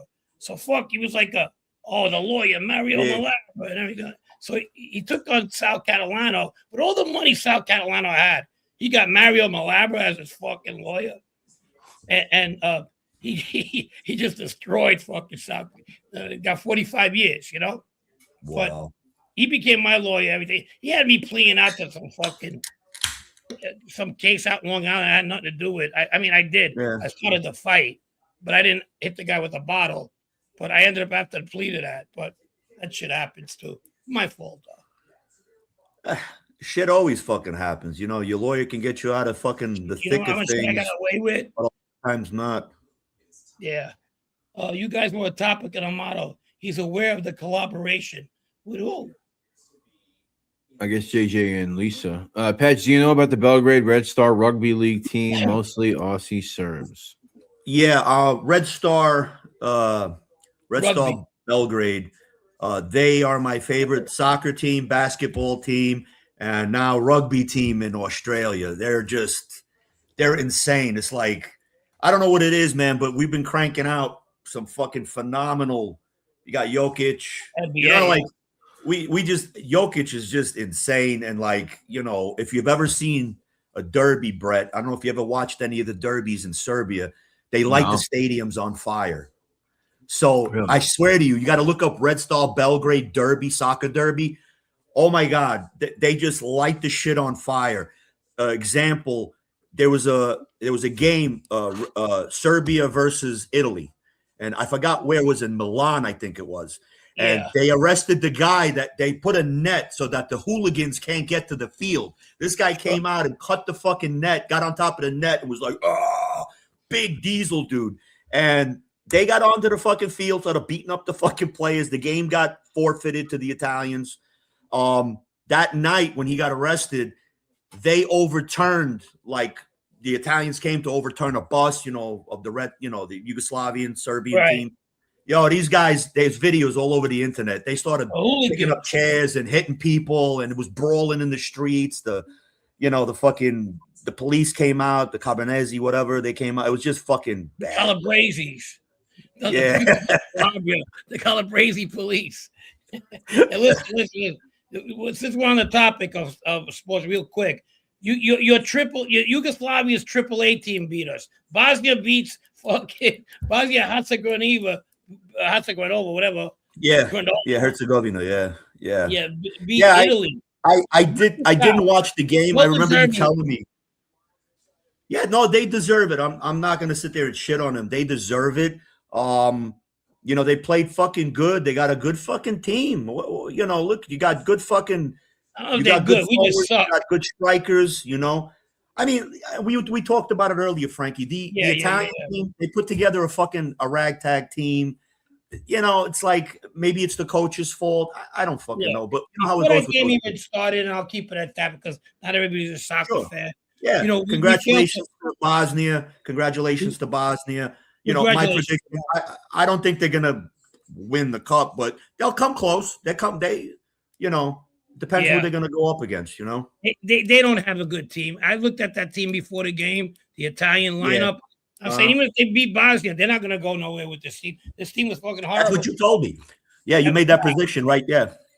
We haven't had a good team since 2010. That was the last time we had a good team. We used to have like at least 5 or 6 players on the national team that could play on any other team, and you could start your team against that player.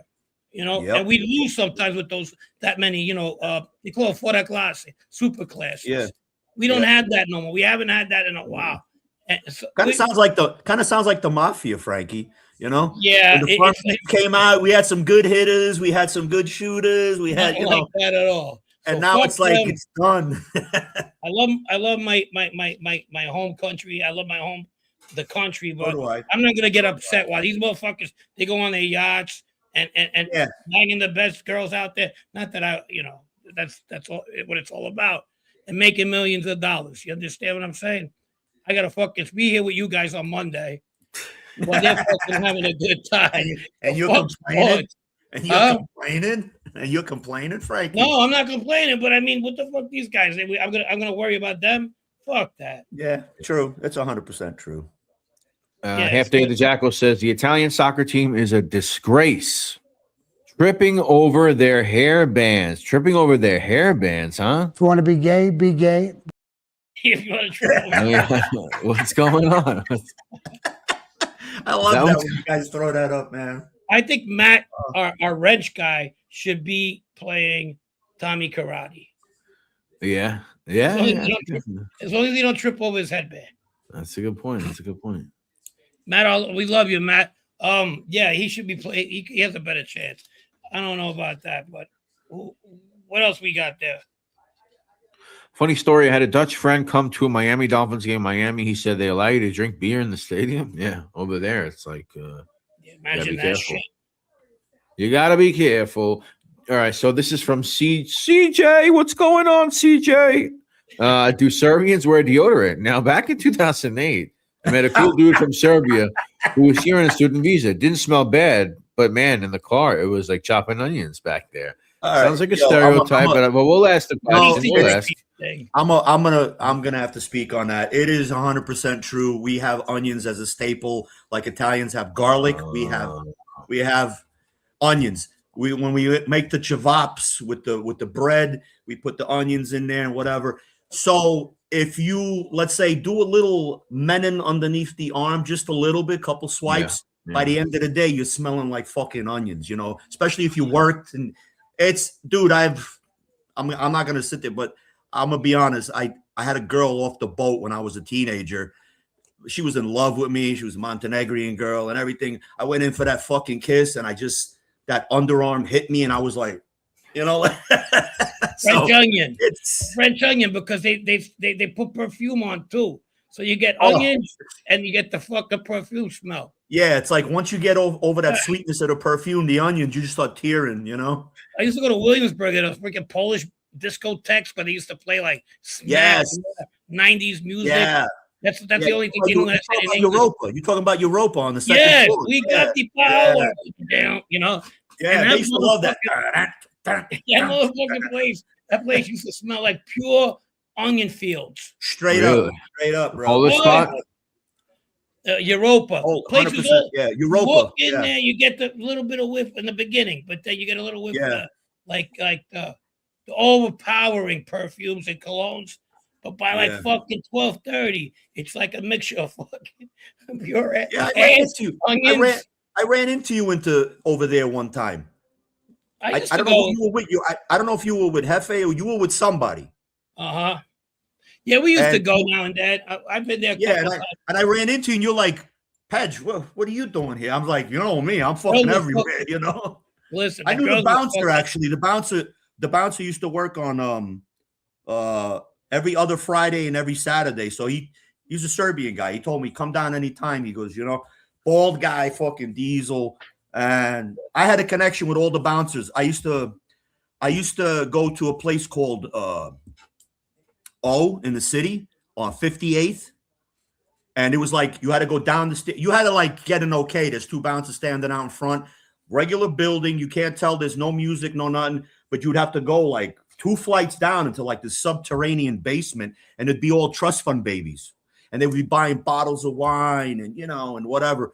And I knew a bouncer, and he told me, he goes, go to the door, ask for Zoran. I asked for Zoran, who sent you, and I say blah blah blah. That's how a lot of the clubs in the city, had a lot of bouncers that was Serbian. It was part of that. You know, I mean, like the China Club. The only reason I have to get in is because a friend of mine told me that the bouncer was there. You know, he knew the bouncer, some Australian guy named Kevin. He worked the door in the China Club on Mondays, which was one of the hardest places to get in. Yeah, it was. And even sometimes he's like, "Come on, man, these guys got to come with girls because they wanted to even it out." He'll be like, yeah. Well, that's the reason we're here, motherfucker. We got to bring girls. Yeah. You know, I didn't want to say that, but that place. Well, I went. Brett, on a Monday when they used to have wrestling at the Garden on WWF, you go to the China Club, it looked like a fucking sideshow. Big ass guys, little guys. Yeah, bro. You remember Webster Hall? One time we went to Webster Hall, and I didn't know the main room was, LGBTQ. I didn't know. We didn't know. We get to the door. So me and my friend Little Sash was standing there, and he sees is guys, and a transvestite comes to the door with these fucking 6-inch fucking platforms and goes, "Okay, boys, who's coming in?" Right? So I just throw on my gay thing, and I put my hand out to grab my friend by the hand, and they were like, "Okay, you 2 guys can come in." And then I tell my boy, I was like, "Yo, can you let go of my hand?" He goes, "Why?" Like, I'm actually pro-gay. I knew that was coming. I knew it. Oh my God, bro. Shit is hysterical, bro. You crack me up, Brett. Roro wants a Rob Jean. Roro's asking for Rob Jean. Where is Rob Jean? How you doing? What's up, fellas? You hear me or not? What's going on, cuz? That's a soundbite. Shout out to, is he in the house? Couple of fanooks. Nothing No, wrong with he's not. No, he's not. Couple of folks, nothing wrong with that. Yeah, Carmelo. That's not wrong with that. Couple of fanooks. Hey, Frankie, you remember this guy used to come around Cypress Cafe? He was from Howard Beach. He was a little bit of a frogine, like he was just very manicured nails. His dad used to have the liquor store, 2 Guys on Myrtle Avenue. You remember that dude? He used to come around. He used to always try to sit with us at the table. We used to be playing Scoopa or playing cards. I seen Paul and Anthony DeVito one night, and I was there too. I was getting into it with the guy arguing, but they were coming around the corner. I don't know. Paul must have lost some money, and they gave this fucking kid a beat and sit down and everything. Yeah, I heard about that because he used to say stupid shit sometimes. Yeah, he did, and not for nothing. I remember Mimo told me, hey, he's coming. Don't say nothing. Fucking kid had a shiner, bro. Shiner. Put it this way: he was trying to get to his car. I finally like, all right, guys. So no, we got him. Whatever. Yeah. And he's bleeding a little bit, and he looks at Paul and he says, "Tomorrow," in Sicilian, he goes, "Tomorrow, we'll talk." Like he's coming back. God damn! It was like fucking. He didn't say. He just should have shut the fuck up. He gave him. Should have just took the smack. At that point, fucking. His leg was in the car. He was slamming his fucking leg like this. Yeah. The good old days. Yeah, like I was just thinking about it the other day. Like a lot of the characters that were there that came from Ozone Park, from Howard Beach, that did get to hang around us for that little bit. There was even this one kid. Goran, I don't know if you remember him. He was in Bushwick mostly. He was way younger, and he was just fucking around with the dope and shit like that. Right. He's doing good now. He changed his life around, and he's in Colorado, I think, or Montana. He's working at some ski resort, making bartender. He's making fucking good money. He was down here in St. Pete for a bit. He reaches out to me from time to time. I mean, I talk to a lot of people still, but you know how it is, face not seen, face forgotten, Yeah, of course. Proletarian wants to know what's your favorite burek. He likes my favorite burek is the cheese. That's my favorite cheese. Spinach? With a little cup of yogurt. I don't dig the spinach too much. Yeah, I like the spinach and cheese. Cheese is my fave, but if it's gonna be, if they have meat, I'll take meat, I like meat too. Especially, we used to hang out at Seneca, on Seneca, the bakery. They used to Yeah, make Menahan. Yeah, Macedonian guy had that spot. Yeah. I became a Serb. I used to eat larded Oh, out you- meat fucking in the Listen, morning. you know, Frankie was one of those guys that knew enough Serbian that you couldn't talk shit. So like Frankie be like, "Hey, Pedge, why is that guy fucking giving me the stink eye and saying pichka pichka?" You know, like, and I'm like, pichka means pussy. Remember this? And I go, Yeah, Frankie, he's remember- not saying it to you. And Frankie goes, I know when he says TC Pichka, that means you're a pussy. Pedge, I'm going to lay him out. I'm like, remember Sammy the Albanian? He got me pissed off one day. We ended Yeah. up fucking kicking his ass. He shot himself in the fucking ass one night. And oh, yeah. In front of, I ain't going to say the it was Vita Mia Cafe or some shit like that. something like that. Whatever. He shot himself. Yeah, in the on fucking- Gates. It was the old Vox. Yes. He was holding on to the pole and he had his hand in his pocket and he was fiddling with the gun. And he And shot himself in the ass. We just heard poof, and he goes, and we were like, "What the fuck's wrong with you?" He goes, "I shot myself in the ass." My brother and him became good friends at the end. My brother, Really? my brother passed away, and I kind of felt bad because they were good friends.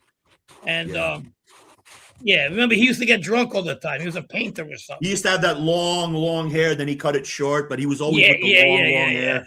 Yeah, he looked like He one was- of he those was- 70s Serbian pop stars. Yeah, like, dude, he used to he would wear like the typical Those guys came- fucking Yugo. Hey, he would Brett, wear these like the guys fucking came in- cab. They were Go ahead. outdated. They were like, remember telling like in the 80s, they used to have like the bubblegum rock with the black hair was painted like the early Rod Stewart hairs. Somebody used Yeah. to walk. We're like, what the It's like a mullet. Like you get it all short on the top and the back is really long. And then The he'd women wear had like that too. He wear like a taquini jacket, but he would tuck it in his fucking pants because that was the Uh-huh. cool thing and pull the pants up over it, you know. What's up, B-Town Patsy? What's up, my man? That's great stuff. Yeah, you would have explain loved the it. Rob Jean voice. Rob Jean Tin is a friend of the show. He's been in this corner of the genre for a few years, so a lot of people know him. Like Fish said, he's big action, real Brooklyn guy. He's got actually a pretty good story of his own. Maybe he'll come on one day. But yeah, it's just a friend of the show, and that's him that you hear. He's a friend. on He's a that friend clip. with one of my cousins. I don't talk with. Friend with one of Frank's cousins as well. Yeah, there you go. Yeah.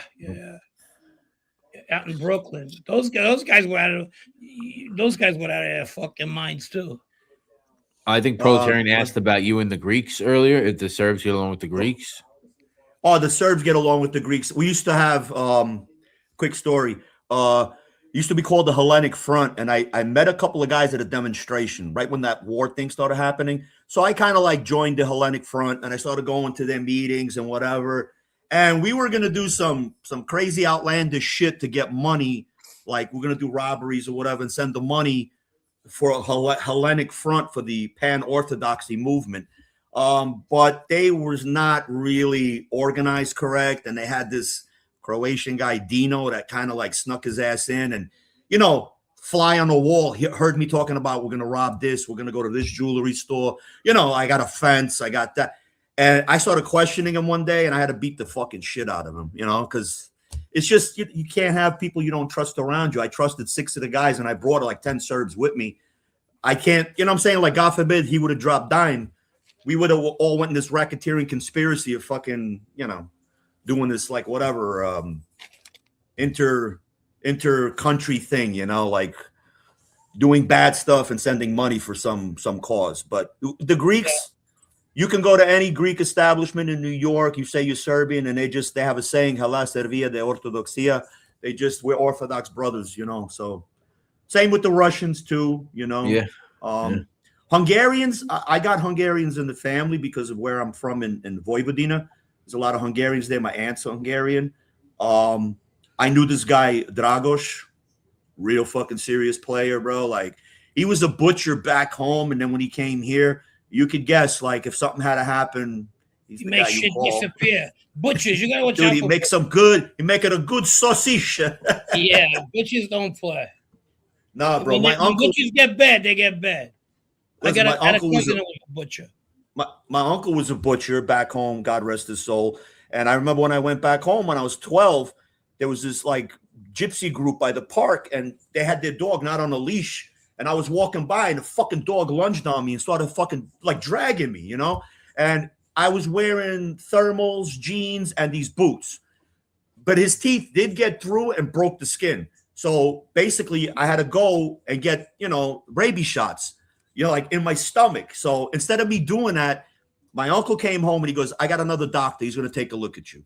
So we went to that doctor. He paid fucking cash, blah, blah, blah. He goes, it didn't break the skin that bad. You know, put a little fucking this and that on it. He should be okay. But my uncle went straight to the fucking house, like no remorse. He goes, where's the dog? They go, right there. Why? What are you going to do? Grab the dog, fucking cut his head off. Took the dog to get tested, the head, to see if it had rabies. But the way he did it, it was just...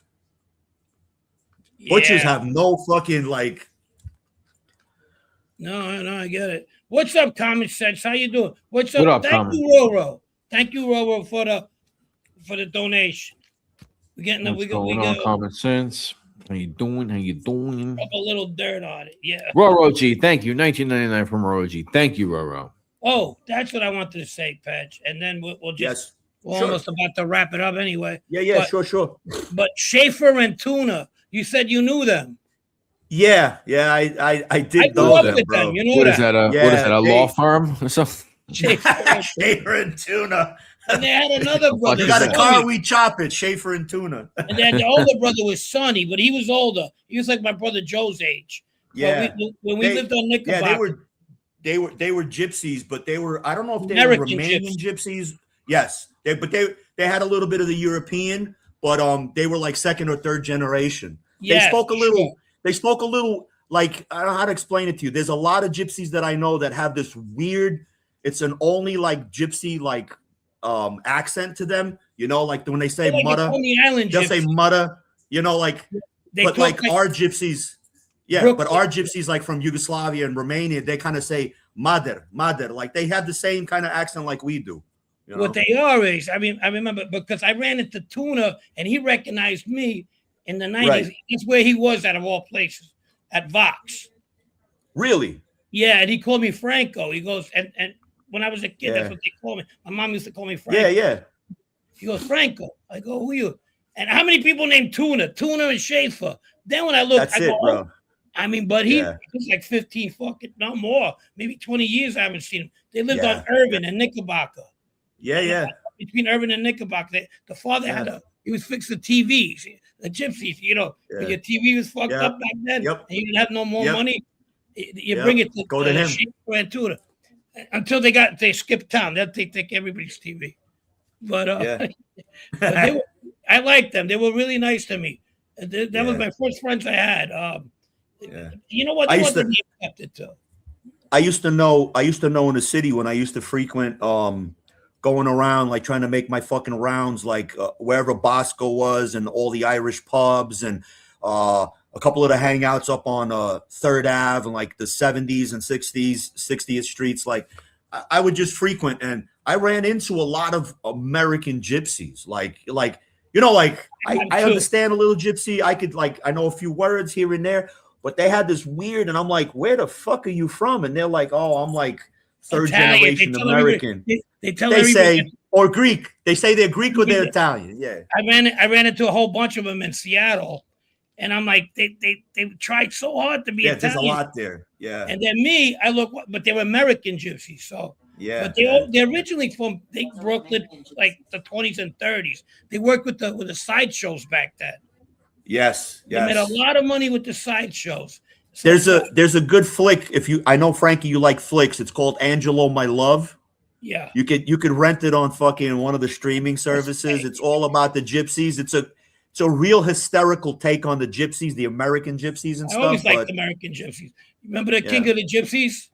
What are you Yes, calling it? yes. Where are you saying the American gypsies are from? I'm confused though. And did Well, here? American gypsies They've originally been did here come 100 from years. Europe.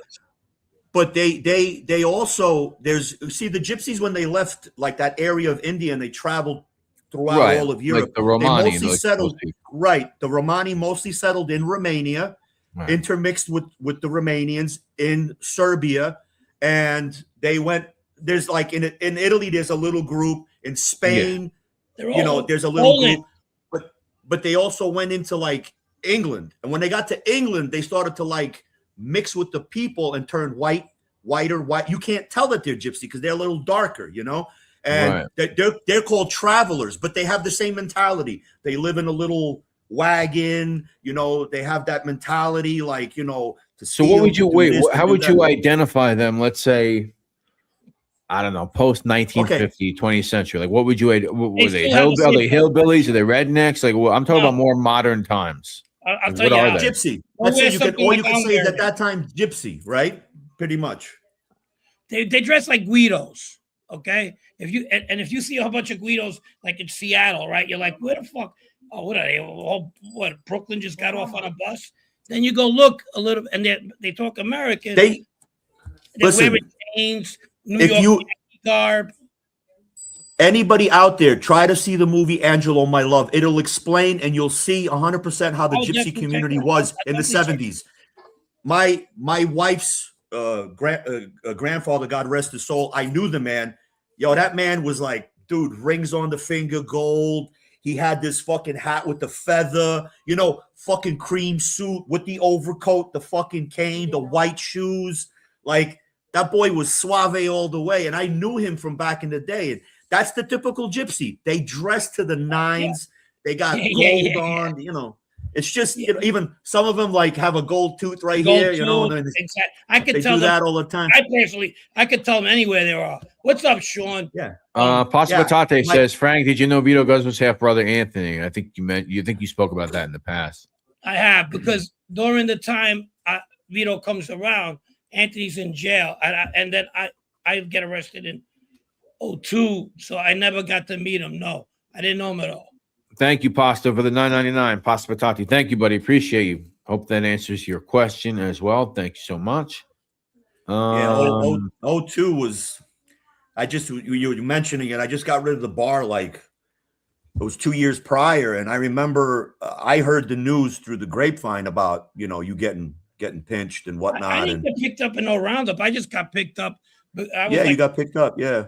On the Bonanno indictment. It wasn't like no Giannini, but I know my friends, my Giannini, my ex-friends, whatever, they all had gotten locked up already. Vito had gotten locked up in 98, so I got locked up 4 years after. Actually, we were writing each other, you know. That's how long he was in there already. 4 years. He was in Marion prison at the time. Yeah. So that's time. Yeah, it was. Yeah, let me tell you, bro, that, you know, I'm going to be 100% honest. The 90s went by so fucking quick.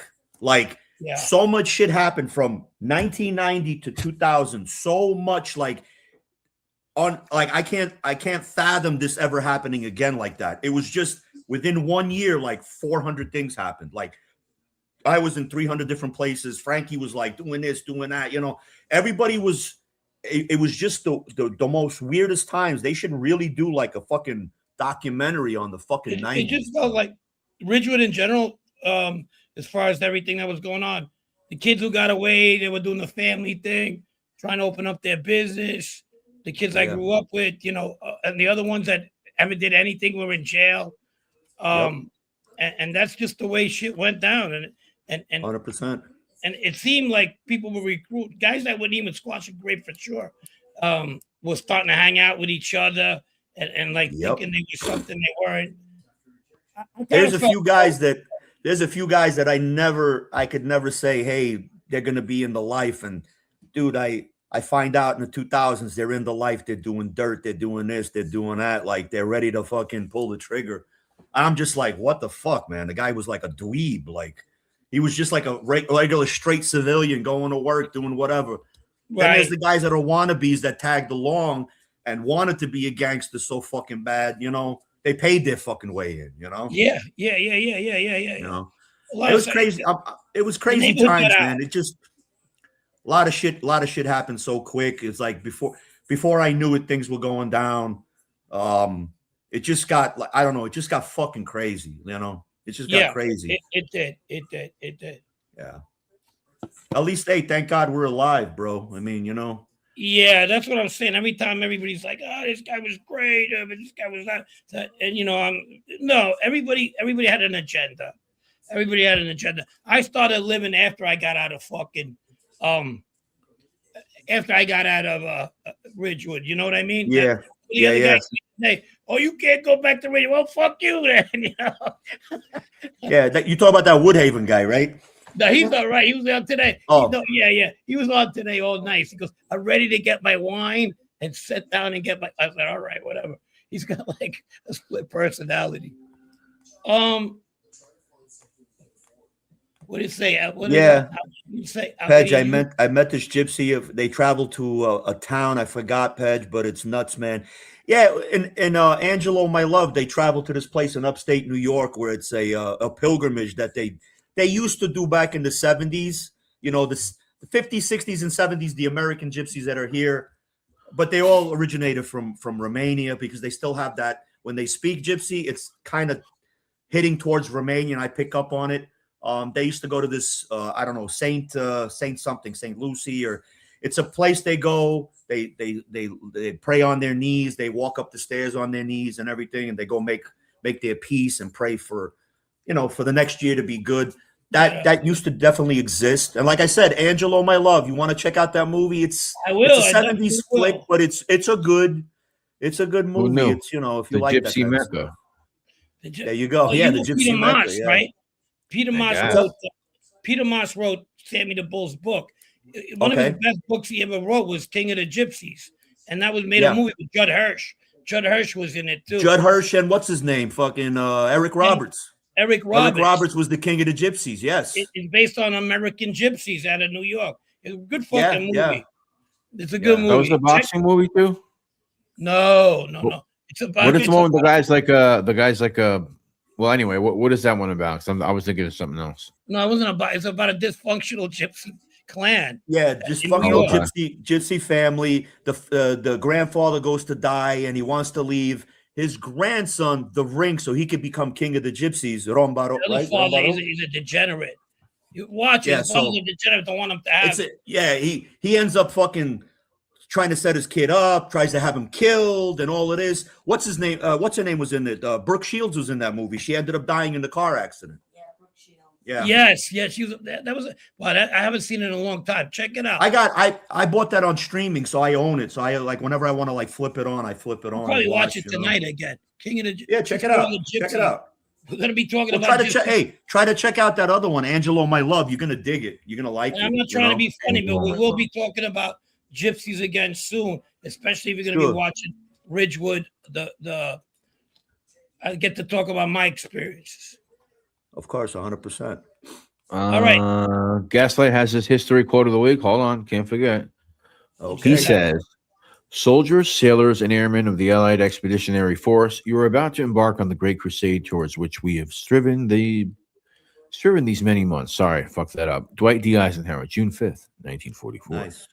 Thank you. Very nice. Thank you, buddy. Thank you. Nice. That was Eric Roberts was great in Star 80. Yeah, he was great in. You remember him in what the hell was the name of that movie now? Pope Greenwich Village. When he goes, "They took my thumb, Charlie." Charlie, they took my thumb. Those fucking the bed bug took my thumb, Charlie. Oh man. Yeah, bro. That was one of the cassettes that you made me take out of Sasha's place, and I ended up keeping that shit. My mom loved that movie. She loved it. Really? Now you're making me fucking feel bad because I love your mom, and you didn't tell me that at the time because if she said she loved all of them, we would have left them.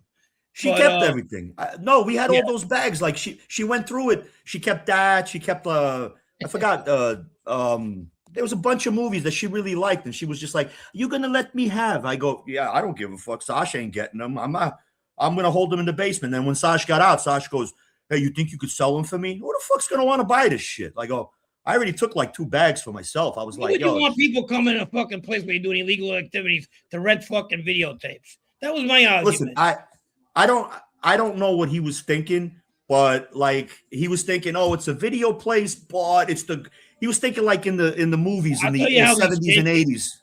I'll tell you how he's thinking, that if he knew that fucking people would take his surveillance photos outside, he'd do his hair that day. And there was a camera right across the street. Yeah. We used to make fun of it.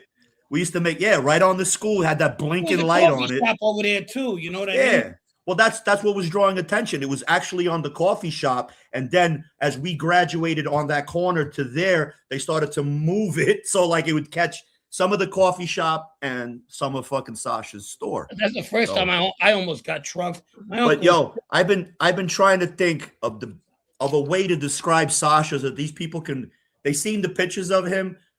To describe how he is, because I used to imitate him all the time, and he used to hate it, but then he liked it. But whatever. You know what? I didn't dislike him. Put it that I didn't. No, he was very charismatic. He had the way about him. You know, he was like a mixture of. He could have played in a new wave band as a keyboardist or something. Flock of Sashas. A flock of Serbians. A flock of Serbians. But yo, I could only describe him as a Vince Vaughn mixed in with a John Taffer. When John Taffer talks, he does this with his hand.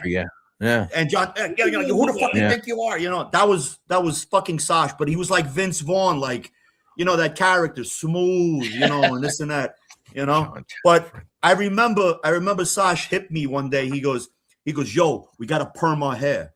I was like, I'm fucking perming my hair. He goes, I'm telling you, the girls love it. You got to do it. So we had those mullets, like you said, you know, with the little poofy on the top and this. So I went in for the fucking tight white curl. I did it. Sasha did it. Yo, we got like all the Yugos to start putting that fucking curl. And we used to go to this one guy, John, on Forest. He used to wear those clogs. Remember back in the 70s, everybody from Italy used to have clogs, and the Yugos used to have clogs, the wooden clogs. Yeah.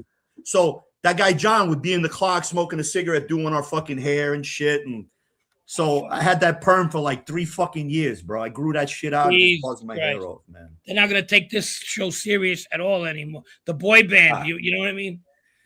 Fucking around. Put a good comment. Really? What comment? Cod, Father, Callie. Yeah. My girlfriend's just reading one of the comments.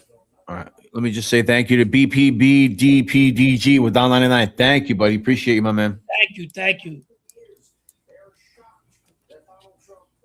I remember the perms. Do you remember the perms, Brett? Yeah, the Jerry curl juice, bro. Those are the Serbians from the south. 100. 100. Serbaglow. There you go. The Serbian glow. What was the question? What was the question? Somebody cod. I don't know if you could see it in your comments. Father Cali. Travelers have big communities in Murphy's Village, South Carolina, Texas, and Ohio. Yeah, but there's also Tinkers. Oh, wait, he made another comment. Pedge is a bit off. Travelers are not related to Roma people. They are from Ireland and have no DNA related to them. Gypsies from here. I think you're talking about different. Like the Romani are, I believe, descended from India. Everywhere. Right? Yeah, they came from a place back to India or something, right? Yeah, they all started to go, and every day you got them. You got the Roma in Russia. You got the Roma everywhere. He's talking about the Godfather. He's talking about the Tinkers. That's what the the Tinkers. Yeah, Tinkers are totally different from the Irish travelers. Yes, but the Irish travelers, I'm telling you, if you were to take Fury, they're probably. There's different sects there. What I mean, different divisions. There is, but you know, if you actually just look at the Romani, they either stay within their own, but every once in a while they want to mix in with the regular people. A Romani guy is going to find a nice fucking Romanian girl and fall in love with her, and they call her what they call her, a gaja. Yeah, they have the name for that. Like, I'm a gajo. I'm not. I'm pretty sure your girlfriend, your fiance, is a Romani. She's gypsy. She's Romani. I know that. She is. Yeah, 100%. She's Romani. Yes. And she comes from a very well known Romani family. Her mom comes from my village, so my family knows her family. You know, but you know the stigma. You know, there's a stigma with everything. But in this day, there's no stigma, you know. There's a lot of them that break away from that clans. They do. They 200 years. And you know where a lot of them are? They're in the Transylvania area. Yes. A lot of them there. They're mostly in that they're mostly in that like western area of Hungarian Romania. border. Yes, Hungarian border, which leaks into Serbia, which leaks, you know. Do you even have Roma in Albanian Roma? Oh yeah, You you, know? got Polish too. Yeah, you have them all. And all it is the Romani language, the base language. They just use some words from where they are. So like the Romanian and the Serbian Romani, I can understand them because they use some words that are Serbian, or they change them. They put an O on the end. So I like my fiance starts talking. If she talks fast, I can only pick up a word here. But when she talks slow, I get the gist of the whole conversation. I know all the curses. I know all the this, all the that. Like when she yells at her daughter. What they say? But that's Romanian. Sushpula, yeah. I think in Gypsy you'd be more like Jean Khan. That's in Gypsy. Yeah, you're good Romanian, Frankie. Very that's good. That's my Macedonian. I got that from Bianca. That's not Macedonian. That's Romanian, bro. That's what Bianca used to talk. Blah, blah, blah, blah, blah, blah. Frankie does a good Czech imitation. He spent a lot of time Mambo in Transylvania. I don't know if you know about Mambo that. number 5. That's where the government. That's where the government sent him. Actually, he was in Transylvania. I still know how to talk. Unde est? Ce faci aici? All that stuff. Yo, very good, bro. You're very good, man. Hanging out with him, you start picking up some Romanian. You know. Yeah, bro. Of course. I mean, I hung out with the Italian. I speak Romanian, so hanging out with Italians. I took more to Sicilian because it's not correct Italian. It's a little dirtier version of it. So that same thing, like I speak Romanian, I speak a little dirtier version. So I used to hang out with this guy, Damiano. He cuts hair. I don't know if you remember him. Damiano Guardino. Yeah, he's in Florida now. Used to hang out with Ernie. And you know, I remember going to his house and his grandmother be like, you know, come up to me and she'd be like, mangiare. And I'm like, okay, signora, you know, and you know, nonna, I'd be like, nonna, yeah, I'm gonna fucking mangiare, you know, this and that. Chafam. Veniki, you know, like. How you say Romanian? Chafam. Huh? How you say if you're hungry? Chafam. In Romanian. Correct Romanian. Yes, yeshwam. Mulțumesc. Yeah, mulțumesc. Yeah. And then they've got fancy. I got one Romanian thing this guy from Romania taught me. It doesn't sound good in English, but in Romanian, it's the fucking rhymes. It's awesome. So when you clink glasses, you say noroc and floc. Noroc means good luck, and floc means pubic hair. So good luck in the pubic hair.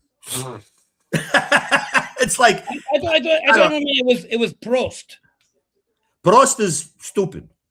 Oh yeah, in German it's Salut though. So it's Salut. Germans, yeah. It's just stupid. It's just crazy. Thank you. Half of the day, Jackal. All right, we're almost ready. Listen, guys, I dropped Pedge's channel again before. I'm going to drop it right now. The Mood Lounge Show. Please, if you're not subscribed over here, please go over there and subscribe. We always like when Pedge comes on. Are you guys doing the crumb bum of the day? Yeah, let's do it. Hold on. Yeah. We'll introduce it. Okay. You're a real crumb bum. You're a crumb bum, real crumb bum.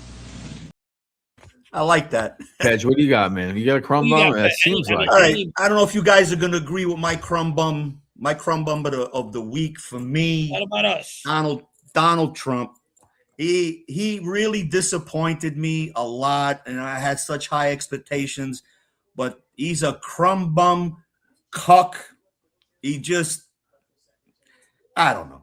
That's my opinion. That's my opinion. That's my opinion. I'm sorry. It's my opinion. And you're pretty on that side. So, honestly, I did a whole fucking show on it. Yeah. I couldn't stop talking about this, and I said I got to remember this for the show when Frankie calls me. It's just I'm so disappointed. I had such higher expectations. Fucking gas is through the roof down here. It's like $4.40, $4.50 a gallon. I don't think we should have did this shit that we're doing. It reminds me of what happened in 1999 to Serbia, where they bombed for 78 days. And what he said is exactly what the president at that time said about bombing the Serbs. We're going to bomb them into the Stone Age. And I really, there's a lot of spade. Innocent men, and yeah, it's just. I hope it don't happen. I hope it don't happen. I honestly hope nothing happens. I hope this shit just, dip in and dip the fuck out, because we just blew like something like $120 billion in that 1 week of bombing. And yeah, over what? Like, in all honesty, because I said a line on my show, in Scarface, where he goes, "You want me to believe that Omar Suarez was a stoolie because Sosa said so?" It's the same shit. BB said so, that they have uranium enriched rockets. Where the fuck are they? Like, so he's my crumb bum of the fucking week. We'll wait and see brother. about that. There you go. Yeah. I like it. Yeah. I'll take it. All right. We're good. You ready? Frank, you got no crumb bum? My crumb bum, fucking no. I'm always fixated on that asshole. I don't even want to mention it. You might get another fucking subscriber. Hey, what's going on? Hey, what's going on? I'll get over it one day, I guess. It's me, Giacomo. I used to own 12 pizzerias. What's going Yeah. on? Hey. Yeah. I knew everybody but a Frankie. I don't know who he is. He never nobody He on doesn't the know street. nobody. That's the funny I've thing never about it. heard I of mean, this guy. Yeah, yeah, I got the proof in the papers. no. Check Now in he's the trying to say papers, he's fucking Joe Frankie. Bonanno. You know that the other day he was trying to say he knew Joe Bonanno. He would have been like 11. He knew Joe Bonanno. Yeah, yeah, He used to shine his shoes, right? yeah. He used No to more give him a shine hand. box. He was giving him a hand job. Unbelievable. All right, ladies and gentlemen, Frank talked about what's going on with the show. We'll put up an announcement about the future shows in the coming days. Obviously, we're going to be here Monday. We're always here Monday, or we're going to see where we're going to go with everything else. I said before, when Frank lost contact, I got another show coming on Crime Spots. It's really short. It's really short, but it's really cool. I think you guys are going to like it. Yeah. Frank, what do you got? That's it. I mean, we got Fish coming pretty soon.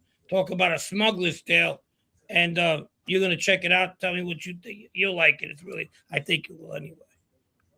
And Pedge, what do you got? What do you got on your show? I got? Well, we just did a show the other day. We did a live. We talked about all of the stuff I just said. I'm gonna be having a guest come on. I had him on once before, but he really started, boozing up, and then he was a hot mess. He was the white Tony Tony Montana here in Tampa. He basically ran the ecstasy, cocaine, and whatnot, and he went to New York, kind of mixed with the Gambinos a little bit, started running shit over there in all the clubs in the city. Nice. He did 10 years. He did 10 years for trying to whack one of his partners. He set him on fire, shot him in the chest. The guy survived. Jeez. And he went to jail.